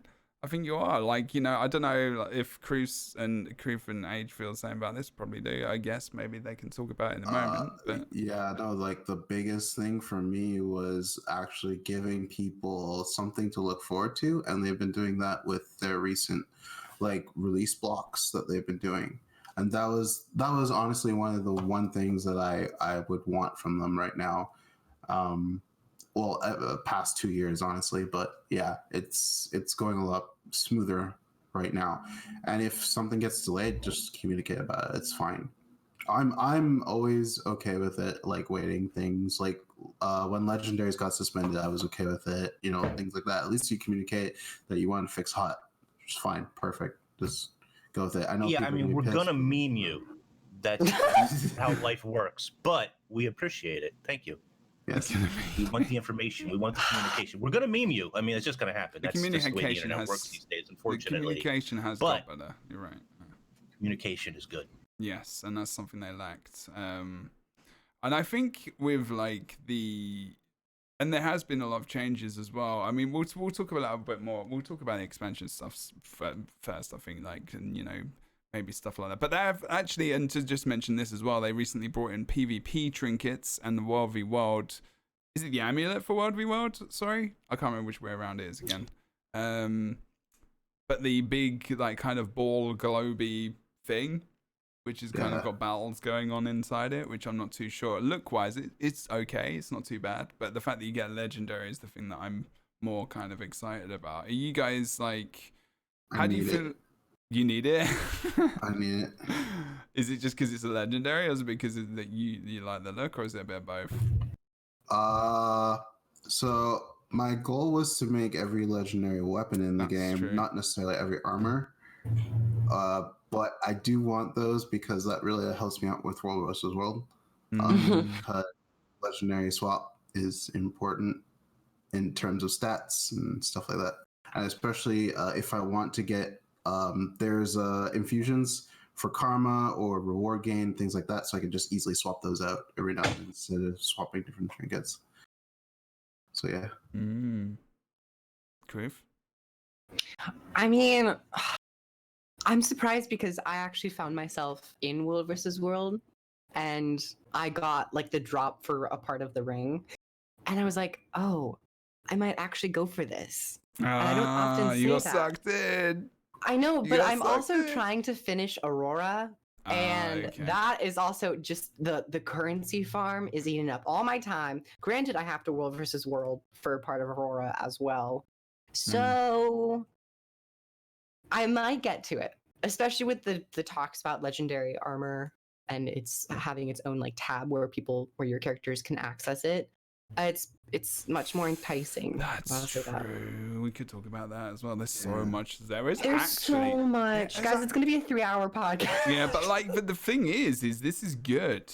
Like, I don't think like I mean, you know, I think INKS is like been on. I think, you know, Tea Time is like one of the longest running podcasts. You know, ages on Talking Script as well. And I think there's a point where you're like, you know, what do we talk about now? You know, there's a lot of these podcasts where you're like, what do we do? Like, what do we actually talk about? Like in the past, I remember sitting there being like, have you ever seen Tea Time? Yes. I mean, there's always stuff you can talk about, but it's not normally to do with the game. I mean, we talk about the same topic every single week for like years on end. Well, that's the thing. I mean, but now you have new like memes all the time. Yeah. I mean, well, now you've actually got game content to talk about, and you're like, okay. Right, Does it feel weird? Does it feel weird? Does it feel good? The only thing actually for there's 2 legendaries I have a blocker for. So Coalescence is the raid ring, and I just have to actually raid in the new ones, which I haven't been raiding, so that's a problem for me. And then the other one is for PvP. I have a small blocker because I have to play automated tournaments, and I'm a solo queue player. So me too. LFG, that's what I've been doing. I've got like 5 wins or something. Jebro, hit me up. Yeah, I was gonna say, We'll let's just do it. tournaments. We're all on NA region, so let's just all go. Actually, this is a question for INKS then as well, because I'm not sure how much you PvP in Guild Wars 2. But what is it like to have, like, you know, there's this item and you have to PvP to get it, and it's something that you will use in PvE really, or World for World? I did it. So I did do the PvP back piece when that came out. I still think you should have had to hit legendary to get the legendary back piece, but anyway. And that took, I think, 2 seasons for me to complete, something like that. But then I went out of my way and completed every achievement associated with it when you don't have to do every single one. Yeah. Just because I'm weird that way. You want an achievement, whatever. Yeah. Yeah, I used to be a big achievement hunter, but it doesn't bother me that these things, I mean, I think it's good for the game that these extra things are available in, I mean, especially World vs. World, but World vs. World and structured PvP. I don't do a lot of structured PvP. I'll play 1 season and then I'll take a break for like 5 seasons. So I'm not very good at it. I'm not very consistent at it. Will I work on it someday? Probably. So it's good that it's there. I'm not like chomping at the bit to get it, but I think it's good. You know, there's this false narrative, I think, that structured PvP players like Sinjernir, for example, only plays PvP. And that's simply not true. I mean, he goes and he raids sometimes, and I mean, I'm doing a podcast on this, on like story, so it's true. It's like most people think just PvP. So there's this idea, I think, within the community that some of the top-end PvP players only do PvP, or even you, Jebro. Not that you're not top tier, not that you're not. I'm not top tier. I'm not top tier PvP. That's not what I was trying to do. No, I know what you mean. Well, no, I'm just saying you're known. Right. You're known for PvP. Yes, exactly. Yeah.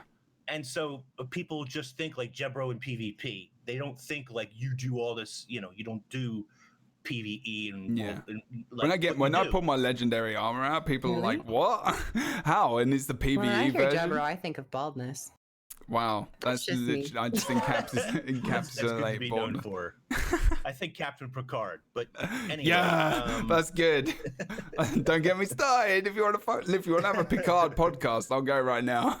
Okay, I'm good. I'm there. But I think it's good that these legendaries or legendaries in general are available in these other game formats to tie it together. Cool. Okay. And Agreed. You guys agree with that? You know, you don't have to go for it. Yeah, if you want the thing, go for it. That's always what I've said. It's always nice to have rewards for people that like to play a certain game mode, Yeah. especially having a legendary. And that was the original reason why the Ascension was in there, the back piece, like to get people into PvP, which worked. And when they put the Ascended gear in, it was really easy to get. Which was awesome. That day. I missed that. Oh, so it was a good day. That was a good. Well, it was a good. I think it was in there for a couple of weeks. A season? Was it there for a whole season? Actually, it might have been. I think it was there for a whole season. You could basically get like a whole set of Ascended gear. No, I think it was 4 pits, maybe 4 pieces of armor. Something like that. I don't think you could get everything, but it was pretty easy to get with. And now you have to jump through so many hoops. Well, this is when they introduced marks, I think. Yeah. Well, the marks were a lot easier to get. I can't remember how it was, but the marks are a little bit more. It's still not too bad, to be fair. If you play PvP over seasons, and now the 2v2 as well. I can't remember if marks are in.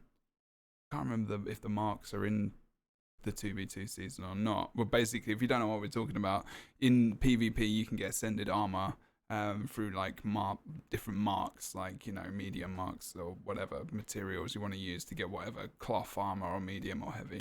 I don't know how many people realize this. I sorry to interrupt you, Jebro. I don't know how many people realize this, and I didn't until I was watching Wood and Potatoes when he first started out his daily Twitch thing. Because at that point he was really into PvP. I think he still might be. I don't know. Oh, he loves PvP. You can make a lot of money, a lot of gold, and rewards from structured PvP. Like a lot. It's pretty good way to make gold if you're looking for a way to make gold in Guild Wars 2. Even when you lose, you make gold. So it's like you get silver. I think 75 silver or something. But anyway, my point is if you play enough games, you know, it builds up pretty quickly. I mean, and you're doing something I enjoy. So yeah, you do see the gold kind of tick up. And also, if you do the reward treks with it, you can get some stuff. Yeah, they've slowly made it more rewarding. ATs as well. Although, you know, they're a little bit longer now with the Swiss stuff, with the Swiss tournament style introduced. They're like double the time at least. So it's the same gold. I think they should probably increase that a little bit, but yeah, you're right. You can, and there's some nice gold. So I think all in all, we think, you know, it's pretty good addition, and that's very recent as well.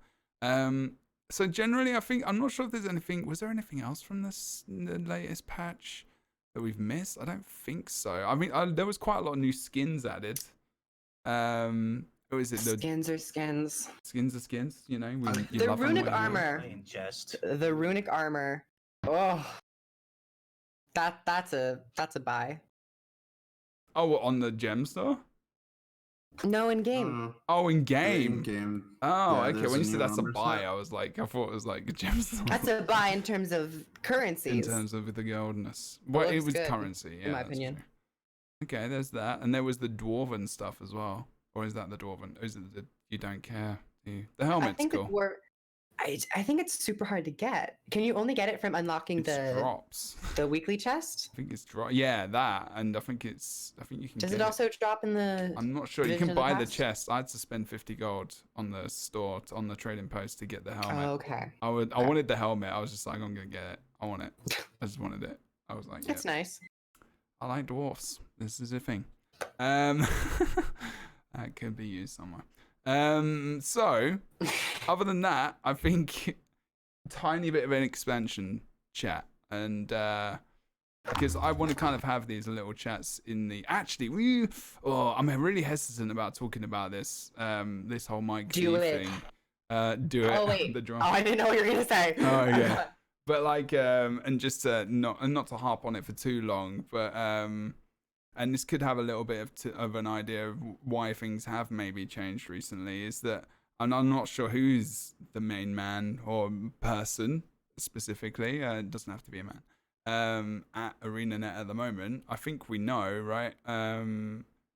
But Mike Z is not at ArenaNet and has not been at ArenaNet since November, which is what we found out from a different places. And it was rumored that he went to Wargaming of all places, and then Guild News came out recently, having a look at his LinkedIn, which kind of felt like he got a little bit stalkery.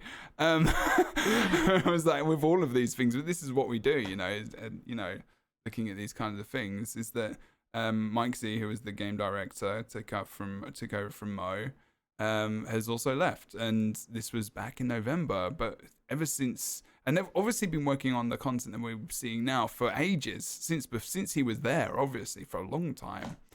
But yeah, how do you guys feel about this? Is this a worrying thing? Is this like the game's kind of doing, we're kind of, raring to go. Like, we've got stuff coming up. We know there's expansion. We know all these things. Is this a good change? Like, are you like, what's the crack? What, you guys don't really not bothered? All I'm gonna say is that it was extremely smart for them to not announce this. If there would have been such agree Reddit. Oh my God, there could not be enough water in the world to douse out that fire. It was super smart for them not to say anything. As for the pace and how much Guild Wars 2 has delivered in the past couple months, it has been extremely great. It's been very satisfying. And if it was due to the new management, that's a great sign. That means that whoever is now in charge is putting more focus on Guild Wars 2 and subsequently the expansion. If it was from Mike Z, then we can just attribute that to him. And then we still have yet to see how this new, lead will do. So it's kind of in a questionable moment right now. I think it's easier to talk about it in say 6 months time to assess the course of the game. So yeah. INKS, how do you feel? I've never quite understood the Reddit community's fascination. I don't think anyone understands that group of people. They have this deep fascination with ArenaNet employees coming and going and getting new jobs and moving off. And is it drama? Maybe drama of Reddit. I don't know. Yeah, I think they think that it's drama, or that it's like this is a sinking ship. So these, all the rats are jumping overboard, or all the employees are moving off. But unfortunately, I've worked in IT before, and did you say unfortunately? Age is sitting there. Age works in IT, doesn't he? I don't work in IT. I just understand what it's like. Oh, okay. Like generally in IT, you don't get a raise and go up to another level. You leave that company for another company to get your raise and to get your better position. Okay. And like my brother-in-law works in IT for hospitals and stuff. He's been with like 4 different hospitals in the last 5 years. Yeah. Why? More and more money, and a better position and work from home and all this other stuff, So it's just normal. It's just normal for people to work at a place for a given amount of time, and maybe they get comfortable and they stay there for a super long time because it feels like a family. And I totally get that. But when half your family leaves for Amazon Game Studios and they say, hey, why don't you come over and join us? We could give you a little bump in pay. You can come over and do this particular job. It's not really unheard of, and it's really not.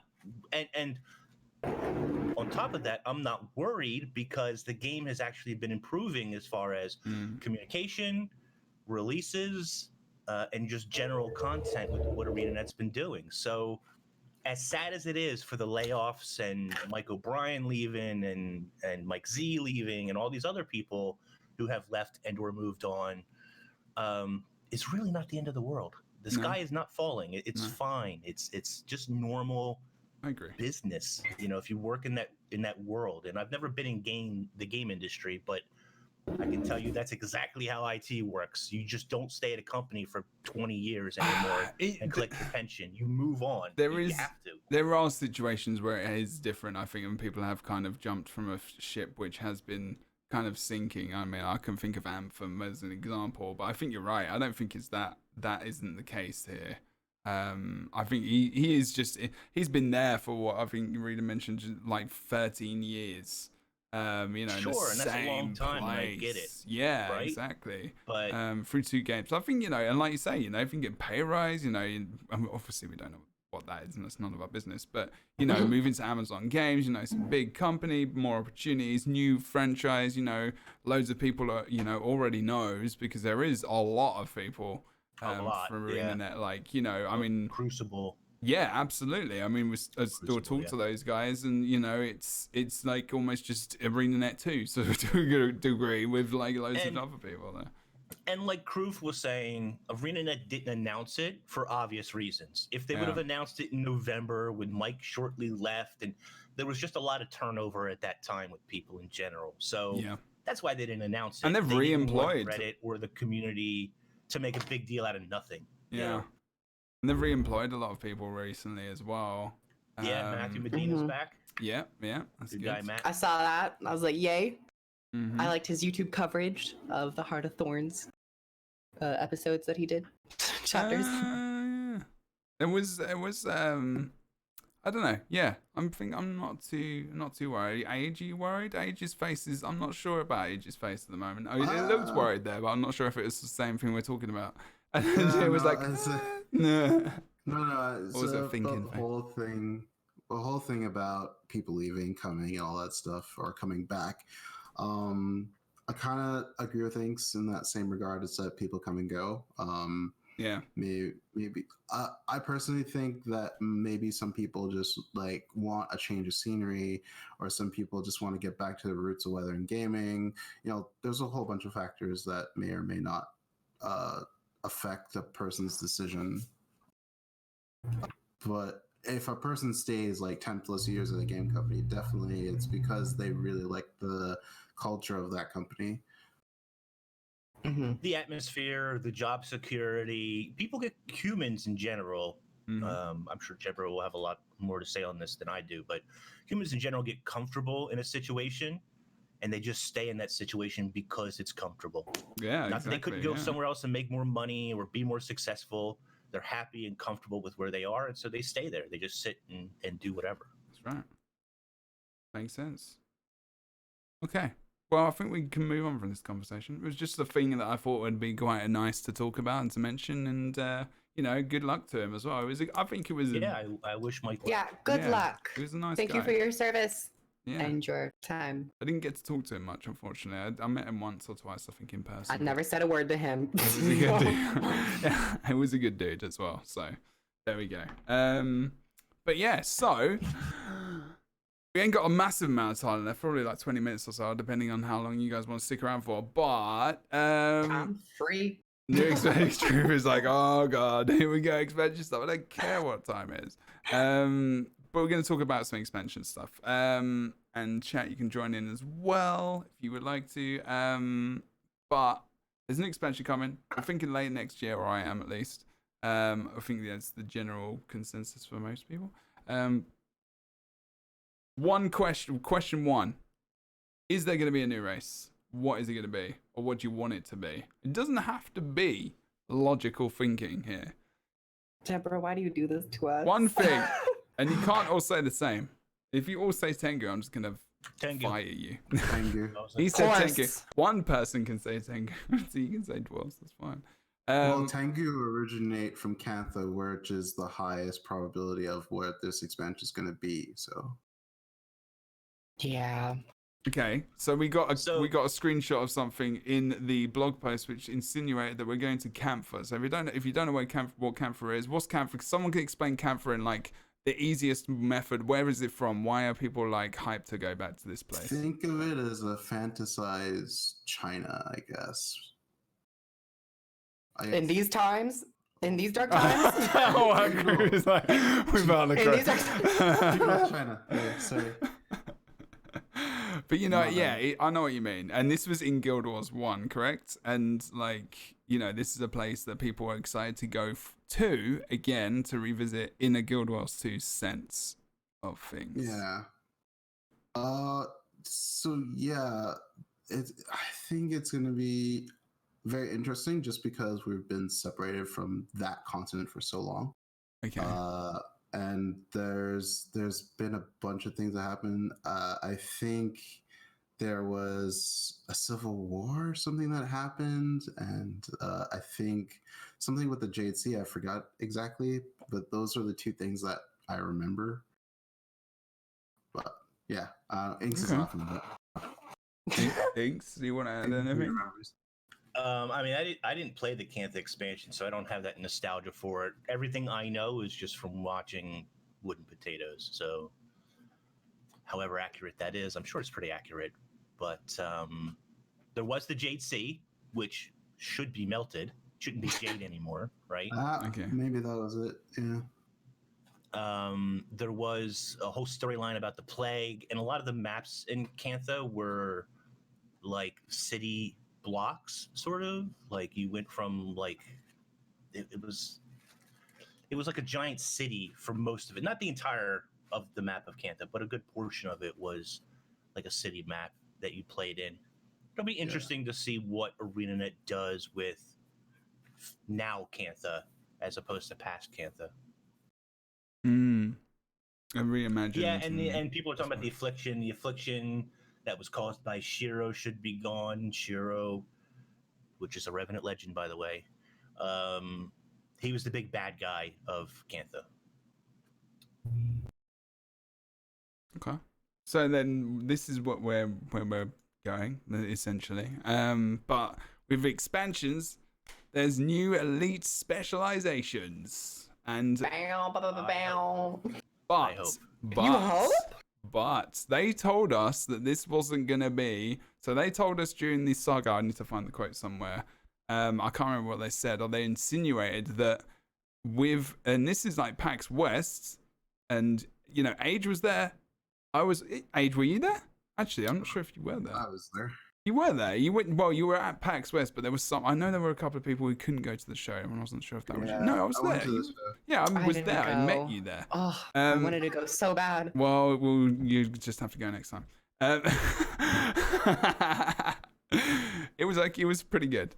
But we got to see them talking about the fact that it might not be the same going forward, but this was without the idea of an expansion even being a thing. Like, they didn't say it, but the insinuation, I felt there was an insinuation that they were going to do it differently, that they were going to introduce this stuff as the years kind of went on, or as the months went on, and I feel like they flip-flopped. Do you guys think that's happened? Do you think this has always been their intention to go for, like, I'm going back on my own question a bit, unfortunately, or what my idea of the question was going to be. Do you think they're flip-flopped from because I didn't think that was going to be an expansion. I mean, I didn't either. I was really hoping for them to implement elite specializations separately. Yeah, within the actual Icebrood Saga. So I wasn't expecting an expansion at all, but when they said it, I kind of just looked at the Icebrood Saga as another season, just with additions and flares to it. So I don't think it's going to be expansion quality stuff. They're saving that for the expansion.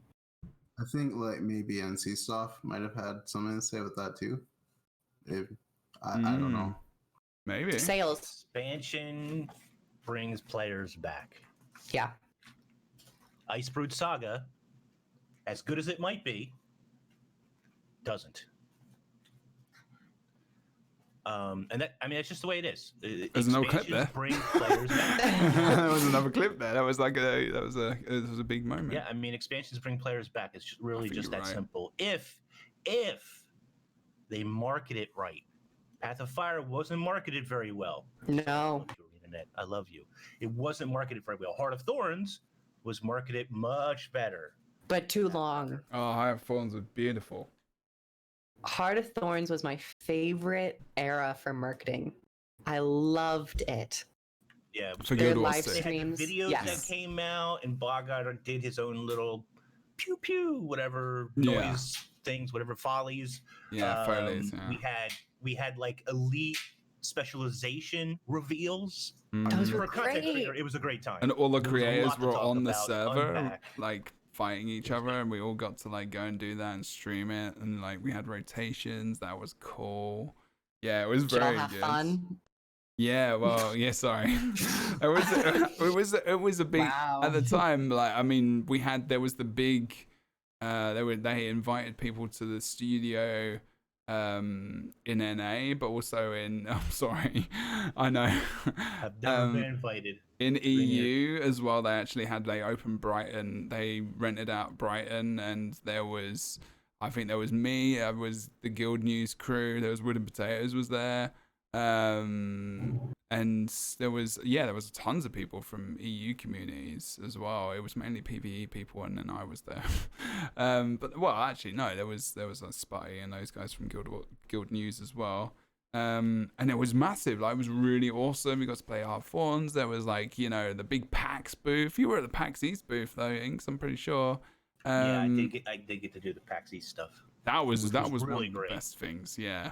That was a proper PAX presentation by ArenaNet. And so ArenaNet was at PAX East this year, which was nice. I like seeing them there. Not in the same way. I really though, wish yeah. they had a demo or something to share, because all they did was have They haven't been the doing sword that a and lot, pictures, yeah. which, I mean, don't get me wrong, the sword, the pictures, that it's cool. It's a But presence, demo, right? man, have a demo. I think it's the presence, though. I think the important thing they're trying to do is like say, you know, we're still here. We just haven't got the stuff to show you at the moment, but we're kind of still here, kind of thing. I thought you were talking about like physical presence. I was like, yeah, they were giving out knickknacks. Yeah, they should just go to every event that exists and give out presents to people. It's a great act. Yeah, I think at West they do have booths though, where people can play. Yeah, they did Not at last East. year. Oh, did they? They did? It was I don't. Not this No. year. But I don't think they No, ever. they didn't. They Last did the year they year had before. the big theater thing. Yes. which Yeah. Yeah, that's Yeah. They that. got heavily year criticized before. for. The year before unfortunately. it was, I think, 10 stations or something like that. 8 stations, something like that. I think it was enough for 2 parties. And I think they were doing fractals. Yeah. Yeah, and then opposite they had just behind they had the big griffin mount that you could ride and get a picture on. It was weird because I was hosting the Maple Story 2 booth and I was like talking on there. I had the microphone and stuff and I was opposite the Guild Wars 2 booth. Not even no bullshit. I was on the microphone loudspeaker and literally there's Ruby there and like the rest of the ArenaNet crew and I'm on another game. It was so funny. It's not, you know, they fully appreciate that, you know, as a professional, whatever. I was hosting, I was doing my job. They didn't give a shit. But yeah, for me, I felt like I was betraying them in a way. I was like, I was just doing my job, you know. I was just hosting, but if they can do and pull off their marketing that they actually did during Heart of Thorns, I think it showed that type of marketing, not necessarily, you know, just releasing the product within 2 months, but having this lead up and having this kind of slow burn to this climactic release. I think that just makes people feel more engaged and it tethers them along more so than just saying, oh, here's a trailer for each elite spec. Here's a quick YouTube video about the lore. Gives them and hype. then bam, here it is. I mean, because last time we had to rely on the footage, I think, of 3 people. Yeah, Aurora, Peachy, Bogotter, and WP. Yeah, and it was like, whoa, this is like a really big downsize. And Aurora, Peachy, and Bogger, I love them to bits. I think they're great people and everything else, but you know, they're not really experts in the abilities, and that's just not what they do. That's not their content. Whereas I did learn something interesting from that. If I'm ever given the opportunity, the number one thing people want from you as a content creator, scroll over the abilities. They want the tooltips, okay? Yes. They don't care about running around in the world. Scroll over the tooltips. Well, this damn is it. the thing. This is the thing, and you know they did do some of this, and I asked his permission as well. Thankfully, that Bogo actually gave me as well. And I don't actually know if Wooden Potatoes got that footage of the classes as well. To be fair, I don't think he did. And I think it messed. I'm not sure if it messed up. I can't remember. But you know, it wasn't. It was very small scale. It was very pulled back. It was very separate from the creators and a lot of people that were, you know, creating a lot of content compared to Heart of Thorns. It was very different. And I feel like that was a very big. I feel like it was more of a Mike thing as well. A Mo thing, sorry, at the time. Whereas I think, you know, there was a lot different people there at the time as well, that were allowing this kind of difference and, you know, maybe experimentation in terms of their own marketing, because I feel like Heart of Thorns was like, you know, that was the peak. That was definitely like the peak. It was good, and hopefully we can see a return to that, because I feel like, you know, we need more communication. Ink said it like earlier, you know, communication is so important, and this whole I hope this whole surprise and delighting people thing is just gone, because it's just bullshit. It's like, in this day and age, it doesn't work that way. It doesn't anymore. work. No. People want to get You've gotta update excited. the times. Yeah, exactly. People want to get excited. Even if you just drop a tiny thing, like, you know, this is an elite specialization, and these people are going to cover it and do these different things. You know, it's something which is interesting. And actually, funnily enough, the other game that I do a podcast for and do content for a lot, ESO, is literally doing the same thing right now that it happened with Heart of Thorns. They've given content to creators that are in their stream team, and they've put it out there. Like, they haven't. They've actually given this to them. They've given them access, allowed coverage for this to occur. It's all on Twitter, it's on YouTube, it's on Twitch, it's all in these different places, and they're selling it. You know, they're selling the game for them essentially, and it's really good. It's a strong way to do it, because you're going to get to so many more people. And I really hope they do this again, because it was so successful before. My hope for the new expansion, as far as marketing and stuff goes, is right now with the pandemic and the state of the world, there's a lot of downtime for conventions and gatherings.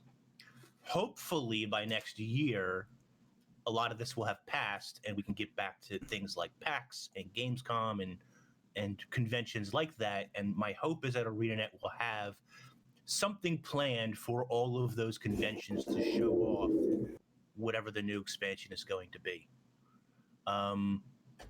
Unfortunately, the partner program is so large now.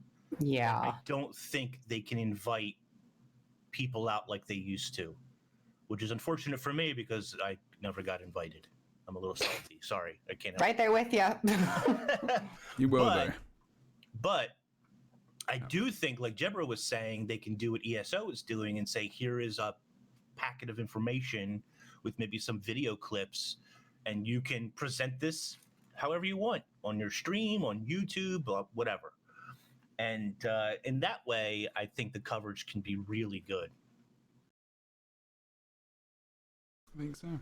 Or like, yeah, just like like we had before with Heart of Thorns. It was like, you know, I think they gave out a lot of footage as well, as like being able, because we're allowed to go there and record. I'm not saying anything out of NDA here at all, because we literally had to tell people this. Like, we went to the studio at the place, we had, you know, our recording equipment, and we recorded. We did interviews. I remember interviewing Isaiah and Jess and Steve Fowler all in one go. It's on my YouTube, you know, as well. You know, we had got all these opportunities, and it was just amazing. I'm not trying to rub it in, by the way. I'm just saying, like, that kind of access is really good. You got a picture of Wooden Potato's shoe. I mean, yeah. Oh my on the God. beach. The amount of times I stare at that shoe every day. I'm just kidding. Oh my God. It's Just kidding. shrine. It was so funny because I was like, can I take a picture of you? And they was like, no. I was like, dude, I'm going to take a picture of your face and do the Wooden Potatoes reveal on my channel, and that'll be amazing. But I'm not going to do that. I was just like, I wanted to take a picture of your shoe on the beach. Like your foot in your shoe or something. It was just funny. It was funny. It was good. We walked along the beach. It was romantic. What can I say? Aww. But yeah, no, it was good times. But like, hopefully, I mean, and just while we're starting to wind down, expansion wise, if you could see like a new elite specialization or anything else, is there any weapons or anything you have in mind at the moment that you kind of been thinking about that would be quite cool? Like if you could have something with start of age that you might want to have on like a thief, or even if you're thinking about something else. Sword. Okay. Ooh. No, it's not thought about this then. Thief offhand sword. What is the kind of role that is going to play? Like, what is he going to do? What would you like? As you know, Jebro, I can't really duel people. Okay. Like me too. So I would like that potential. Okay. That's basically it. That's basically it. Okay. What's he going to be called? A jeweler? Duelist or something? Duelist. I don't know. Mm. But I want that potential to not just decap stuff. I want to be able to actually fight people and like. I like the age is like, I want an elite specialization that's going to make me better at the game. Pretty much. That's the way I heard it. I was like... I mean, like, I'm supporting my no, I'm voice, taking it's great, it. but like, yeah, like you need to understand. I want to actually fight people. Like in World versus World, I can go around and fight people 1v1, 1v2 because like I can like choose the specs that I want in my gear exactly to the point. But for PvP, I have to choose that amulet, so I have to have a specific role. Yeah. But I mean, like, you don't have to give me a ton, just like enough to give me like that survivability in a 1v1, 1v2 until like someone comes and helps me out type of deal. Okay. If I have at least that, I'll be happy. So I think offhand sword might be able to do that. Maybe with the specs, it could round things out. Okay. INKS, what do you want? What would you like to see? Doesn't have to be really for you. bad at this kind of stuff. Oh no. So Ranger is the class that I basically play the most right now. I'm gonna say, and I'm really, like I said, these are not great ideas, but I'm gonna say rifle. I was about to say that. Sorry. It's okay. I'm gonna say rifle, and I'm gonna say double pets. Double Yes. Yes. I don't know what you would call it. crap. Pathfinder. Wait, I don't know. wait. Double, like, two different pets? At once. Yeah, two pets at once. So you don't swap at all? No. Ooh. I would say no for balancing maybe reasons. No swap. I don't know. You'd say Maybe no for swap. I don't balancing know, reasons, but we had 2 pets anyway. No, because then you could do 4. Oh, right, okay. Okay. Oh my god. Ranger killing me, pets are big utilities for Rangers. Their pet is a big utility, so Yeah. I don't know if they would be swappable dual pets, but dual pets with a rifle, I don't really know the other specifics, what the other skills would be, but You're like a hunter. there's a rough outline. Interesting. Mm-hmm. Yeah, maybe the Rifle. trade-off would be that there isn't switching. Because then there'd be more So your tanky, pets are right? out at the same time, but you can't switch pets. Oh god, imagine getting hit by Oh a god, gazelle and don't then tell me. smoke. I'm just A gazelle That's and a the lightning worst. wyvern. a gazelle Oh. and a flipping, it's the smoke scale at the same time. It'd just be I'm CC thinking my face. PvP at I'm just this like, point. my life is like horrible right now. Smoke scale and gazelle. Yeah, it would be the worst. It would be an actual worst. Okay, I like that actually. See? And just to say, like, unfortunately, I know some people won't like this, but I don't think you're going to see new weapon types No, I don't think so either. in the expansion. Oh, new Sorry, weapon I types, just don't think it's completely gonna new, happen. rather than I know some people are saying like land spear. That might be the closest that you would get, but I don't think they're going to introduce like hand crossbows or something, which would be cool for thief. But anyway, yeah. Yeah, like a crossbow would be cool. Yeah, man. Okay. All right, KROOF, you got to change your idea now. On the spot. Okay. No, I'm already prepared. I was just saying that. Oh, when wow, you you said got ranger, a few. Nice. Okay. When you said ranger, no, because this is what I love to do, and it might be fruitless, but it just brings me so much joy. preview. Okay. I already have a video coming out that I've been working on for the past week about 3 elite specs for each of the light professions. So I already have those nailed down. The one I'm kind of proudest about, everyone's been saying Bard, and that would be my Mesmer one as well, but I named it the Enchanter. But for Necromancer, I actually kind of despise Lich form. So I turn it into an elite specialization, the Lich Lord, where your shroud turns into a Lich Shroud with a couple different abilities and differences there. Okay.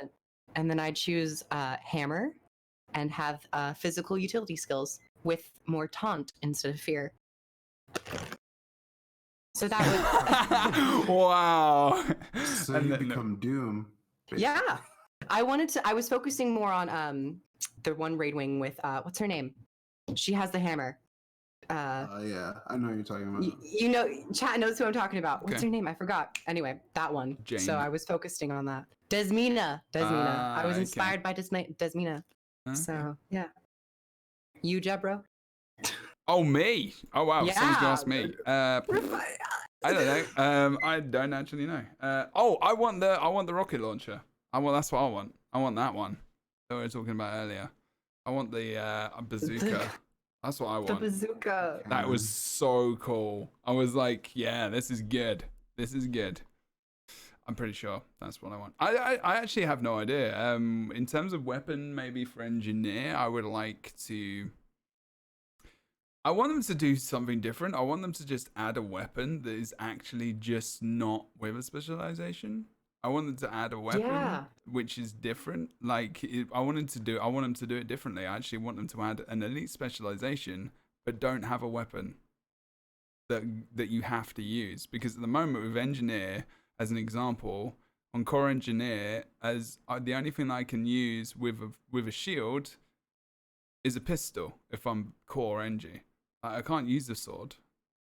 I can't use anything. It's just a pistol, or a pistol shield, and it's like, or rifle, and it's like, okay, you've got kits and everything else. Well, I know that, and I can have a shield with like toolkit and stuff, and that's because kits. But I'm like, at the same time, can it just be like, add a base weapon that isn't tied to elite specializations, but then add an elite specialization at the same time. But then I appreciate that, these weapons make these things more powerful and, are tied to the traits. But you can still tie the weapon to the traits.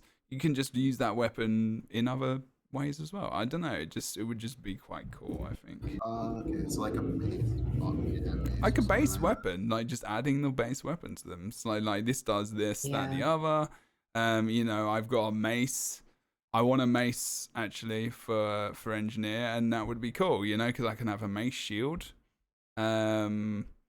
It would be fairly tanky, I think. It could be like, offering up something maybe similar to Chrono, maybe. And there's that wrench mace. Exactly. Yeah, exactly. That's it. Yes, that's what I want. I want to be able to, but it could be something Role which play. is maybe tanky, maybe even more supportive, like really supportive, focused, like where you fix things, like you literally are an engineer, and maybe you offer up, boons, or buffs, and they're called, I don't know, call them something. Not boons, I don't know, but like you offer some kind of utility where, it helps the raid to What do about something. what about an AoE shield generator? Yeah, That's like something like that. Yeah, that would actually be quite cool. Like a turret. It would be a turret. Oh, you know don't what I do mean? that. No, we can't talk about No, turrets. people hate turrets. I like turrets, but I made that PvP build famous, and many people hated me. Don't tempt me. Don't tempt me. Well, they need to redo turrets, and I think they need to redo the AI. A lot of AI stuff. The AI is bad. Yeah, but... age wants a thief thing. By the way, for thief, I like mace offhand. Ooh. Okay. That weapon. I'm not against it. And you can also take the mace and load it into your pistol and shoot it. Shoot it. Shoot the mace at your pistol. Oh wow. I'm not sure about that one, but I like the idea. Yeah. Just nod your head and say yeah. I did have images of like spinning a mace around in my head and like hand in my head. feels think like of more of it like a Lightbringers. sap, like you conk somebody over the head. with Yeah, it. yeah. I see what you mean. Yeah, like a police truncheon. What Jebro said actually And I brought. would like to see double pistol for Mesmer. I would like to see main hand pistol. Ooh, okay. All right. You Just got a because I point. like pistol, like in general. Before you But gonna I say? think one of the most, you reminded me, but I had thought that one of the most, this might be asking for a lot, but an expansion like quality for the Ice Reach Saga would be to release a weapon for all of the base classes, Yeah. but additionally have an elite spec where it also introduces a specific weapon. That would be asking for a lot. Now that we have the confirmation that there is an elite I spec think coming. you can ask for the things. Ask But for I think, just even if it's an offhand, even if Yeah. it's an offhand, give a main hand scepter for Rev. We need a ranged main hand weapon. you want a ranged weapon. That's true. I mean, hammer is technically, but it's two-handed. No, but there isn't a one-handed No, that's true. ranged option for Revenant, and especially when you're using your shield, you want to maybe be a backline casting support. That's not an option for you currently. Oh Fair. wow! Super host. Hi Teapot. Thanks, man. Appreciate that, dude. Welcome to the podcast. We're actually kind of winding down, but Don't tell him that. Don't tell him that. But yeah, so that's kind of some interesting thoughts. We were kind of talking about elite specialization. We're actually kind of coming towards the end. We're actually talking about the last episode. Well, I'm not calling it episode. We're talking about visions of the past. We talked about the different aspects of that. We talked about looking back into the previous episode 1 content that came out, the strike, which we're not sure if it's officially called a strike or not. And we kind of moved on to some elite specialization stuff, and we're just kind of shooting that around right now. So you chat about it if you want. But thank you and welcome everyone. I hope you're good. But yeah, I feel like a base core weapon would be good, like an extra one. I just really would like it. I would. Like, I genuinely like a mace for an engineer, like just anything like that. And I think, ultimately everyone would love to have a brand new weapon come in that even was just used, maybe even just by everyone. I don't know about that, but I would say have 3 new weapons and just give it to Ages just like go raid ham. class. I love it. Yeah. Just like, yeah, let's just go 3 new weapons. All right. 3 new weapons, one each heavy gets 1 of each, and then each medium gets 1 of each, each light gets 1 of each. Oh, I can get down with that. Okay. You know what? Intelligent. That was a good idea. Zing. I've thought about this a lot. I have to. I think a lot. My brain keeps going. What about INKS? Is he thinking a lot? I don't know. You don't seem that seem that hyped about or excited about this. Is this like is this something where you're not? This is as excited as I get. I don't know. That's what I was wondering. I haven't been on a podcast with you for a while. This is my excited face. So- I don't know what else you want from me. You are smiling. This is true. But like, so is this kind of? I mean, what does everyone want? Like when you get a new expansion and the thing you look forward it's to the very most. early. What is it? So I'm that's trying fair. not to. You don't want to build your outhype my expectations. own mind, right? Yeah. And there are things that I want from this expansion that I don't know we're really going to get. Now, I'm a big instanced content person, so as much instanced content they can give us, I want. And I think one of the failings of both Heart of Thorns and Path of Fire, both of them, was that other MMOs generally have dungeons added when they have a new expansion. ESO, World of Warcraft, Final Fantasy, etc. They have that repeatable, replayable content, and Guild Wars 2's never done that. So they need to have fractals or strikes or a combination of that stuff there at launch, so that when you're done playing through the personal story that it's going to have, that there's replayable content that gives them time to work on other stuff. So like kind of because so like a raid or some dungeons that are belong specifically to that expansion. I guess in a way, Heart of Thorns, the raids belong to that, but not but something that's more accessible. Maybe is what you're talking about. Like smaller content, or 'cause you can't raid without Heart of Thorns, right? Like, you can't. I mean, if you buy Path of Fire, you get everything. So Yeah. Well, yeah. Sorry, if you've got that, obviously, but you need to have expansion Now. like stuff. Yeah. Back then, you couldn't. Okay. And I actually think that the raid release cadence back then, which was prepared ahead of time, was okay. Yeah. Which was actually pretty good. But at launch, on launch day, you need to have, in my opinion, fractals or a re-envisioning of dungeons or strikes or a combination of three that you can do again and again and again for rewards, skins, whatever. Yeah. I agree with that. And especially with World of Warcraft. And Heart of Thorns didn't have it, really. So you're right. You need to have it. That's true. I mean, you had access to it. Well, no, you would have access to it later, when it got released. But it wasn't like part and parcel. Boom, here it is, all the stuff. It's the story, it's the maps, it's the farming of the maps, it's the story. Yeah, and elite specializations, weapons. And you know what, with elite specializations, one thing that I hope would be, there was like blue hero points also data mined a long time ago. And I think it'd be interesting if each elite spec got their own hero point pool so that you don't just instantaneously unlock the elite spec. I kind of liked Heart of Thorns' original iteration of the elite specs where you had to work for it for a longer period of time. But then they shrunk the size down of the points required, and then it kind of just became, an easy thing to get. I actually want to have the option to get the new elite specializations from the start of the game, giving new players more options. That's what I want. I want that to be a thing. So you start the game and you can unlock Hollow-Smith from the start. And I know that if you have Path of Fire, I know that's a big massive thing that would be really ridiculously probably difficult to do and would completely change so much stuff. But I've always wanted to be what would it be like to level as Hollow-Smith?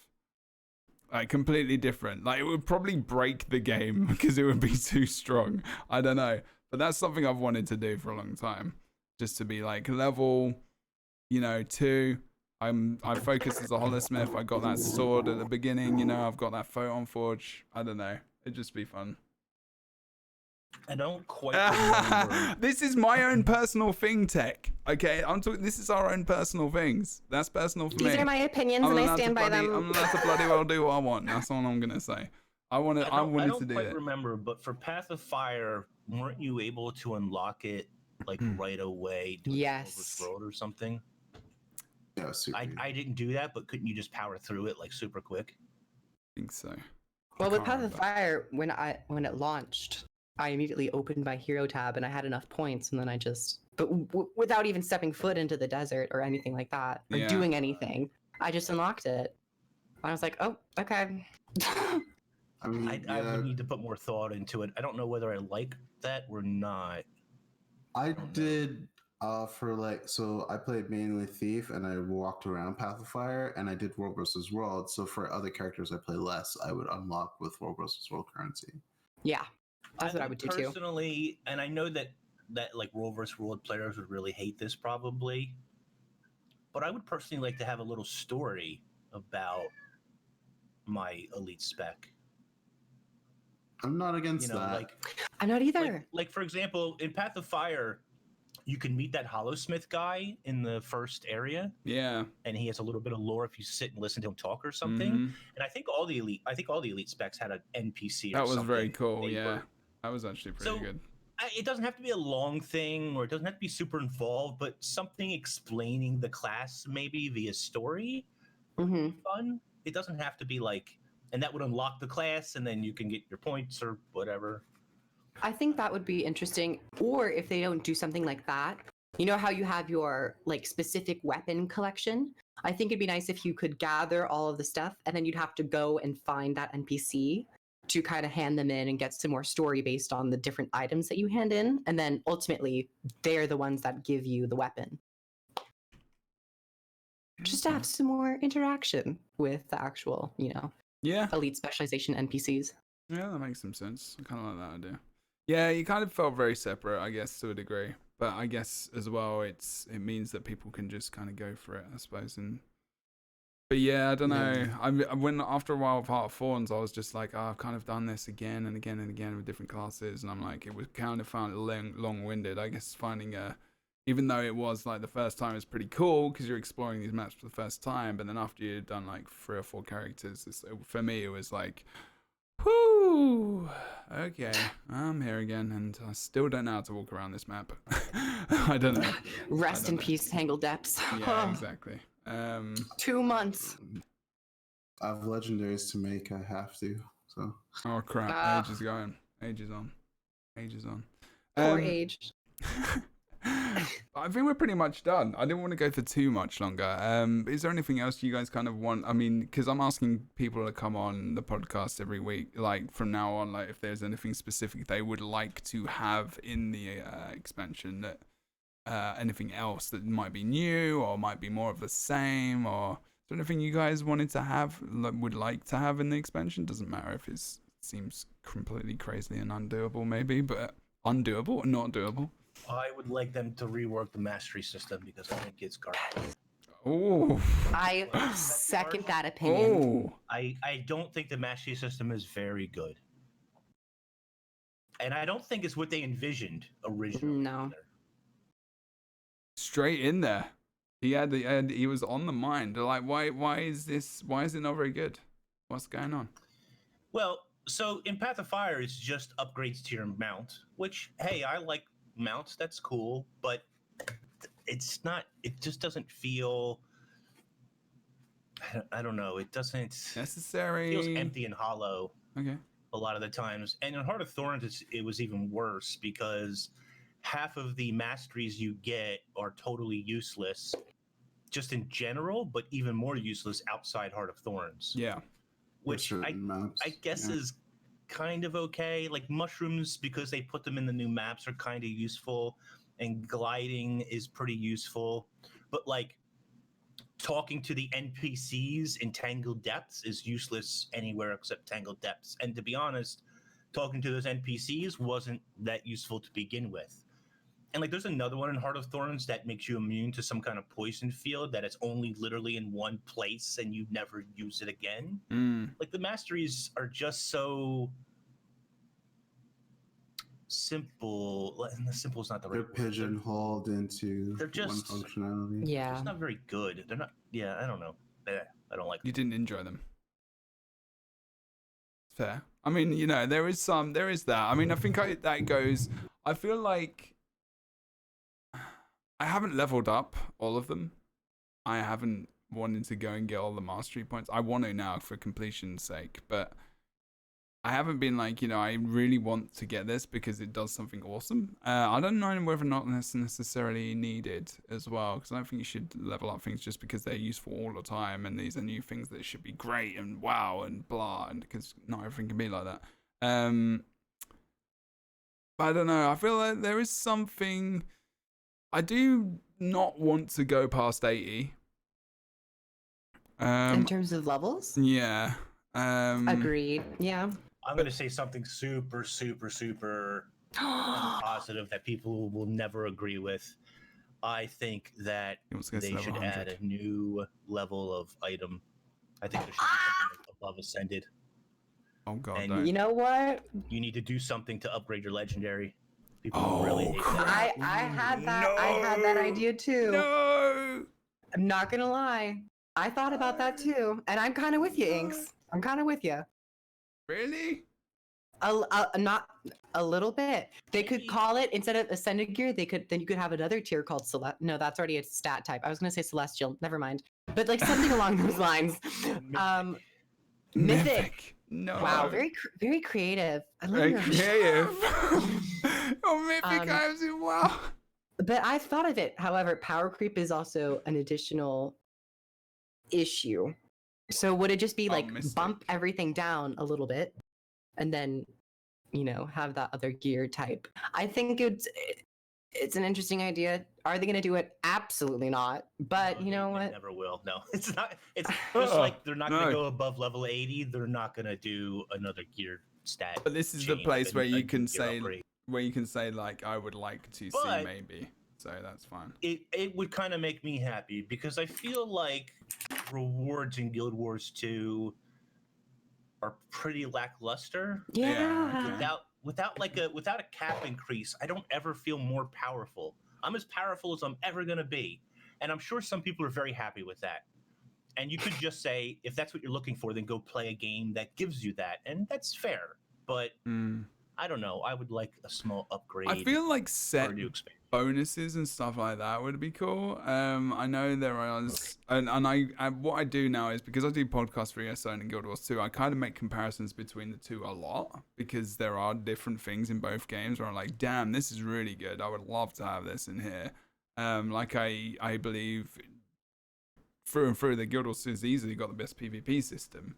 In MMOs, like there's no challenge at all. And I always bring that one up when I'm on the ESO podcast. But when in what ESO does is an interesting thing, and also I think this happens in a variety of other games as well. Is that they have a armor set, so they actually do it differently. They have you can have 3 sets of armor technically. You have with runes on, they're all like a set. So imagine if you in Guild Wars 2 you had 3 pieces of, I don't know, Berserker gear, and then 3 pieces of something else, and then 3 pieces of something else, and it all kind of worked together and synergized in that way. But then they have this thing called a monster set, which is like a 2-piece armor, where there's one where the bonus is something which happens which is specific, like it could be something that spawns or something that gives you crit for 5 seconds, and all this different kind of stuff, and it actually like really makes that gameplay like very unique just because of this one set you have, which is quite cool. Like there's some kind of extra bonus, I don't know, but I think you're right. I don't know. That sounds like enhanced rune, I guess. Yeah. So instead of like so describing what you have, if you have 2 enhanced runes in your armor set, you would get that awesome bonus. So you would have like an extra slot in your armor. Yeah, potentially. But it could give you something extra about it. I don't know. It's just a thing to think about. I mean, here's the thing: are they just going to keep doing mounts in the new expansion? I just don't. See Yes. It's helicopters next. I think they could do boats, but I think they could Boats, do yeah. boats, but Boats. they'd have to get rid of the skimmer. Yeah, true. I'm not going to get. I don't like that anyway. So. No. One thing that I would like to see from an expansion is Submarines, actually on there you the go. back end. It's actually about like optimization and DirectX 12, which they say like they aren't doing. Oh. But for an expansion, I think it is appropriate. I think it is befitting to have a large update, maybe even update like very old skill effects. I know the staff mesmer auto attack, I'm not a huge fan of. It looks a little outdated. Even some models and textures within the game have kind of, started to show you their mean age World a of little bit. Warcraft, like redoing like, Char, or A little- redoing Asura models and stuff? Yeah.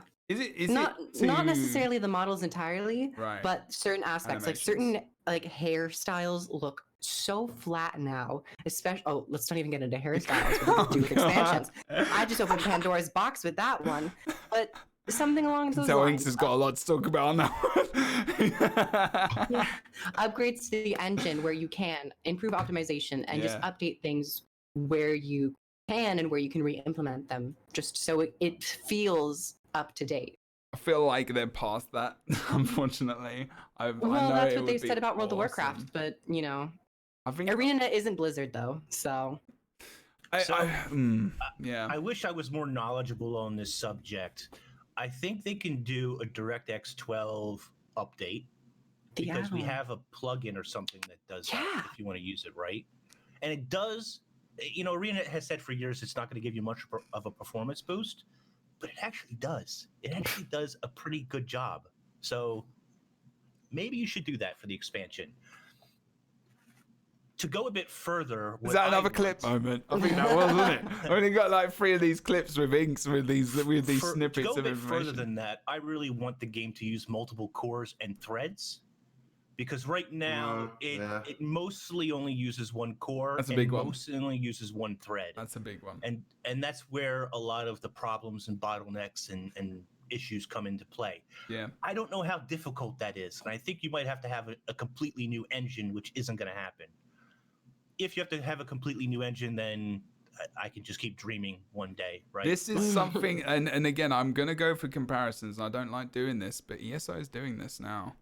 Like, yeah, this is something, that's what I've seen. And obviously, I know that there's completely different engines, different ways of working, you know, but all these different things of working, like, you know, how the game was built, essentially, and I don't know how possible it is at all. And I don't know if there have been long conversations about this, I'm sure, but they have moved to more cores, I believe, and then over the course of the year, as they're releasing extra stuff, they are working on all of this back-end stuff, and other MMOs have started to do that as well, for longevity purposes. And I don't know how viable that is for ArenaNet. I just don't know. Again, you know, ZOS is bigger. You know, Bethesda at the back, they've got the money, they've got the resources to do this kind of stuff. I don't know about ArenaNet. Obviously, they've got the support, I guess, from... It really depends, though. It really depends on the back end. Unfortunately, I don't think it's a priority for them. No. I wish it was. No. And I would love to have a conversation with their tech guys who run the servers and so forth. Their whole technology on spinning up servers and down servers and all that stuff is really fascinating to me. Probably not to most players, but that's fine. And I would love to talk to their tech guys, whoever controls that, and where their priorities lie and what they do to, you know, make the game better, so to speak. Pretty sure they're using Docker for that, but that's a conversation we can have later. That's fine. I'm like, yeah, I don't know. I think it mostly do with the back end, because I think the engine was built on top of an engine, and it was improved afterwards. So I don't really know the viability of improving it to getting it to different cores. That's outside of my field, but Build the engine on top of that engine. That sounds so like simplistic. KROOF is like, yeah, let's do this. We're ready. You know. As a programmer, that's really annoying to do. Yeah. But I don't know. Hopefully they could. That'd be nice. For me, I would like to see improvements to guild missions. It's stuff. Yeah, it's stuff. Guilds in general. See, you already forgot about it, right? So I genuinely did. It's something that just like went to the wayside, and it was actually a really good system. It got people playing together, you know, but they haven't really added anything or improved anything. So I would kind of like to see those. I've said for a long time that MMORPGs are, even more so than content, depends on the social aspect of the game. And for years now, unfortunately, I've been playing basically solo, which, while doable, is really not how an MMORPG is intended to be played. You're supposed to be in a guild, and you're supposed to make friends, and you're supposed to tackle tough content together, and that's, you get those big exciting moments when you kill a raid boss. And guild missions were actually a big part of that. I don't know if you were in that guild age. Yeah. But I was in a guild with Bog Otter and them, and we used to do guild missions every week. And yeah, I was on the tail end of that. Yeah, it was a big social thing for a long time, regardless of the content he was making. Just for us to get together every week to do missions, and to chat with each other and just keep in touch. It kept the game alive for much longer for those people than maybe it would have normally. And if you can do that and couple it with increased content, or you know, the content pace they've been doing, then you can really breathe life back into the game. And guilds have been neglected for quite a long time, unfortunately. Fair. That's pretty much my sentiment. There you go. Yeah, and I guess 10v10s would be something like for the PvP aspect. Yes. Because I know a lot of Guild Wars 1 players come from that background and they really like it. So GVG would be kind of cool to bring back. And then for World versus World, I guess this is where they would do alliances because that would be like the best promotion for it. Yeah. As well as a third map that they would put in rotation. But yeah. What happened to Stronghold? Oh, we don't talk about I that. like. I did too. I really liked Stronghold. Well, okay, then me, Teapot, and KROOF might be the only people who love Stronghold. But I don't like mind it. Stronghold You know a lot. what? It could be a mini season. They can move from 2v2 to Stronghold. Yeah. You I think- know what? I'm calling it out. I'm I calling think it the out. reason is because like there's just loads of ways to really just steamroll You it can just and cheese it. Yeah. Well, mini seasons aren't supposed to necessarily be serious. It's supposed to be something that isn't off and fun. Don't mind that. That's actually not a horrible idea at all. I think mini season would actually be quite a good idea from a Stronghold. I think a lot of people would probably complain about it. Who are Let in them PvP. complain. They're already doing it. Yeah, well, that's it. That's so true. But I actually wouldn't. No, it's not a horrible idea whatsoever. I actually don't mind. I covered Stronghold a lot with Heart of Thorns and when it came out, and it was a lot. It was defeated by the higher end, really, of the top end of PvP because they just couldn't see a competitive way around it, and also as a viewing, as an esport, and as a spectator thing for us as casters, it was really difficult to really get that focus on so much stuff going on. Already on Conquest is so difficult because you've got like 3 caps to focus on, and then you've got buffs, and then you've got fights happening around that. It's difficult to actually get a full story of what's going on, and it doesn't matter who you are. It's 100% the case without doing something. I never understood. Hats off to you guys who commentate on that stuff. I never understood how you could possibly tell what the hell is happening on a point with more than 2 players because the spell effects and everything that are going on. It depends. Like I think You get used to it. It's a lot to do with like who you're doing it with, and also if you've got the ability to pick out those things. I was just a hype guy. I was a hype man. Like I was a lot of it. I guess that I could for be me. a hype guy. I would just scream, "Oh my god!" into the mic every couple of minutes. Did you just? See I that like to play? think there was a little bit more than that. You've been doing that since the podcast started. I'm not saying you. That would be me. That's what I would do. yeah. I would just, But yeah, You need a it is certain difficult. catchphrase and everything. Yeah. I would be Yeah. like Pew, pew, pew, pew, pew. That's it. It's That's all you say. randomly doing that. But yeah, it's John. difficult. I would be like John Madden. I'd be like, "Do you see this guy over here? He's got a red hat on," and I'd use circle. Oh my god. I used to have kind a of red hat stuff like would be that at awesome. home. We played around with that kind of stuff back in the day. It's always fun. But yeah, I'm down for Stronghold. But yeah, I mean, Stronghold overall. doesn't. Yeah, for people to generally play it and jump in, it doesn't. It's not necessary for any kind of esports competitiveness, really. I mean, chuck it. Just give it a test. I think TV2s were good. TV2s were really good. Oh, I loved loved the 2v2s. Yeah, I actually really enjoyed it. I'm kind of bummed it's gone. Me too. I saw it and I'm like, this is cool, but I can't compete. In Yeah, I was gonna this. say, Age is like, who wants that elite spec? Then he's in those TV2. Just play Revenant. I made a build on it just now. Like, it's so good. You It's have so to much fun. understand that I am mainly a thief player. I do play Revenant, but like I mainly should be Thief player. I wanna fine. play Thief. We'll be fine. But yeah, I saw Syndraneer go in there. He was fighting like a Necro and a Guardian who's not having the greatest time. Yeah, I mean, he Sad. mainly plays one class as well, so it's like it is a pain for those people. I don't know. Okay, so peoples, we're gonna end the stream there. We're gonna end the end the podcast there. I want to say thank you very much for joining us today for the LightBringers, which has been a pod where we talked about a lot of things recently. The latest patch that came out, Visions of the Past, the season 1 episodes that came back, as well as the looking forward to the expansion, which we're going to do. This is intended to be out every 2 weeks or so. So yeah, we'll see when the next one is. I'm going to probably go back to talking about different elements of the game. It could be new player experience. It could be dungeons. It could be fractals. It could be raids. It could be open world content. It could be hearts. Wow.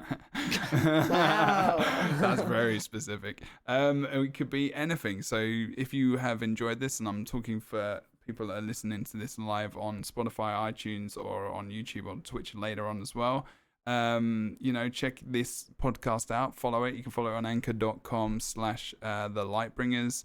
You can find out everyone who is involved. You can go and check out their content, KROOF, INKS, and Age on this episode, in the description of this podcast, if it's in video form or audio form, anywhere that is produced and put out there.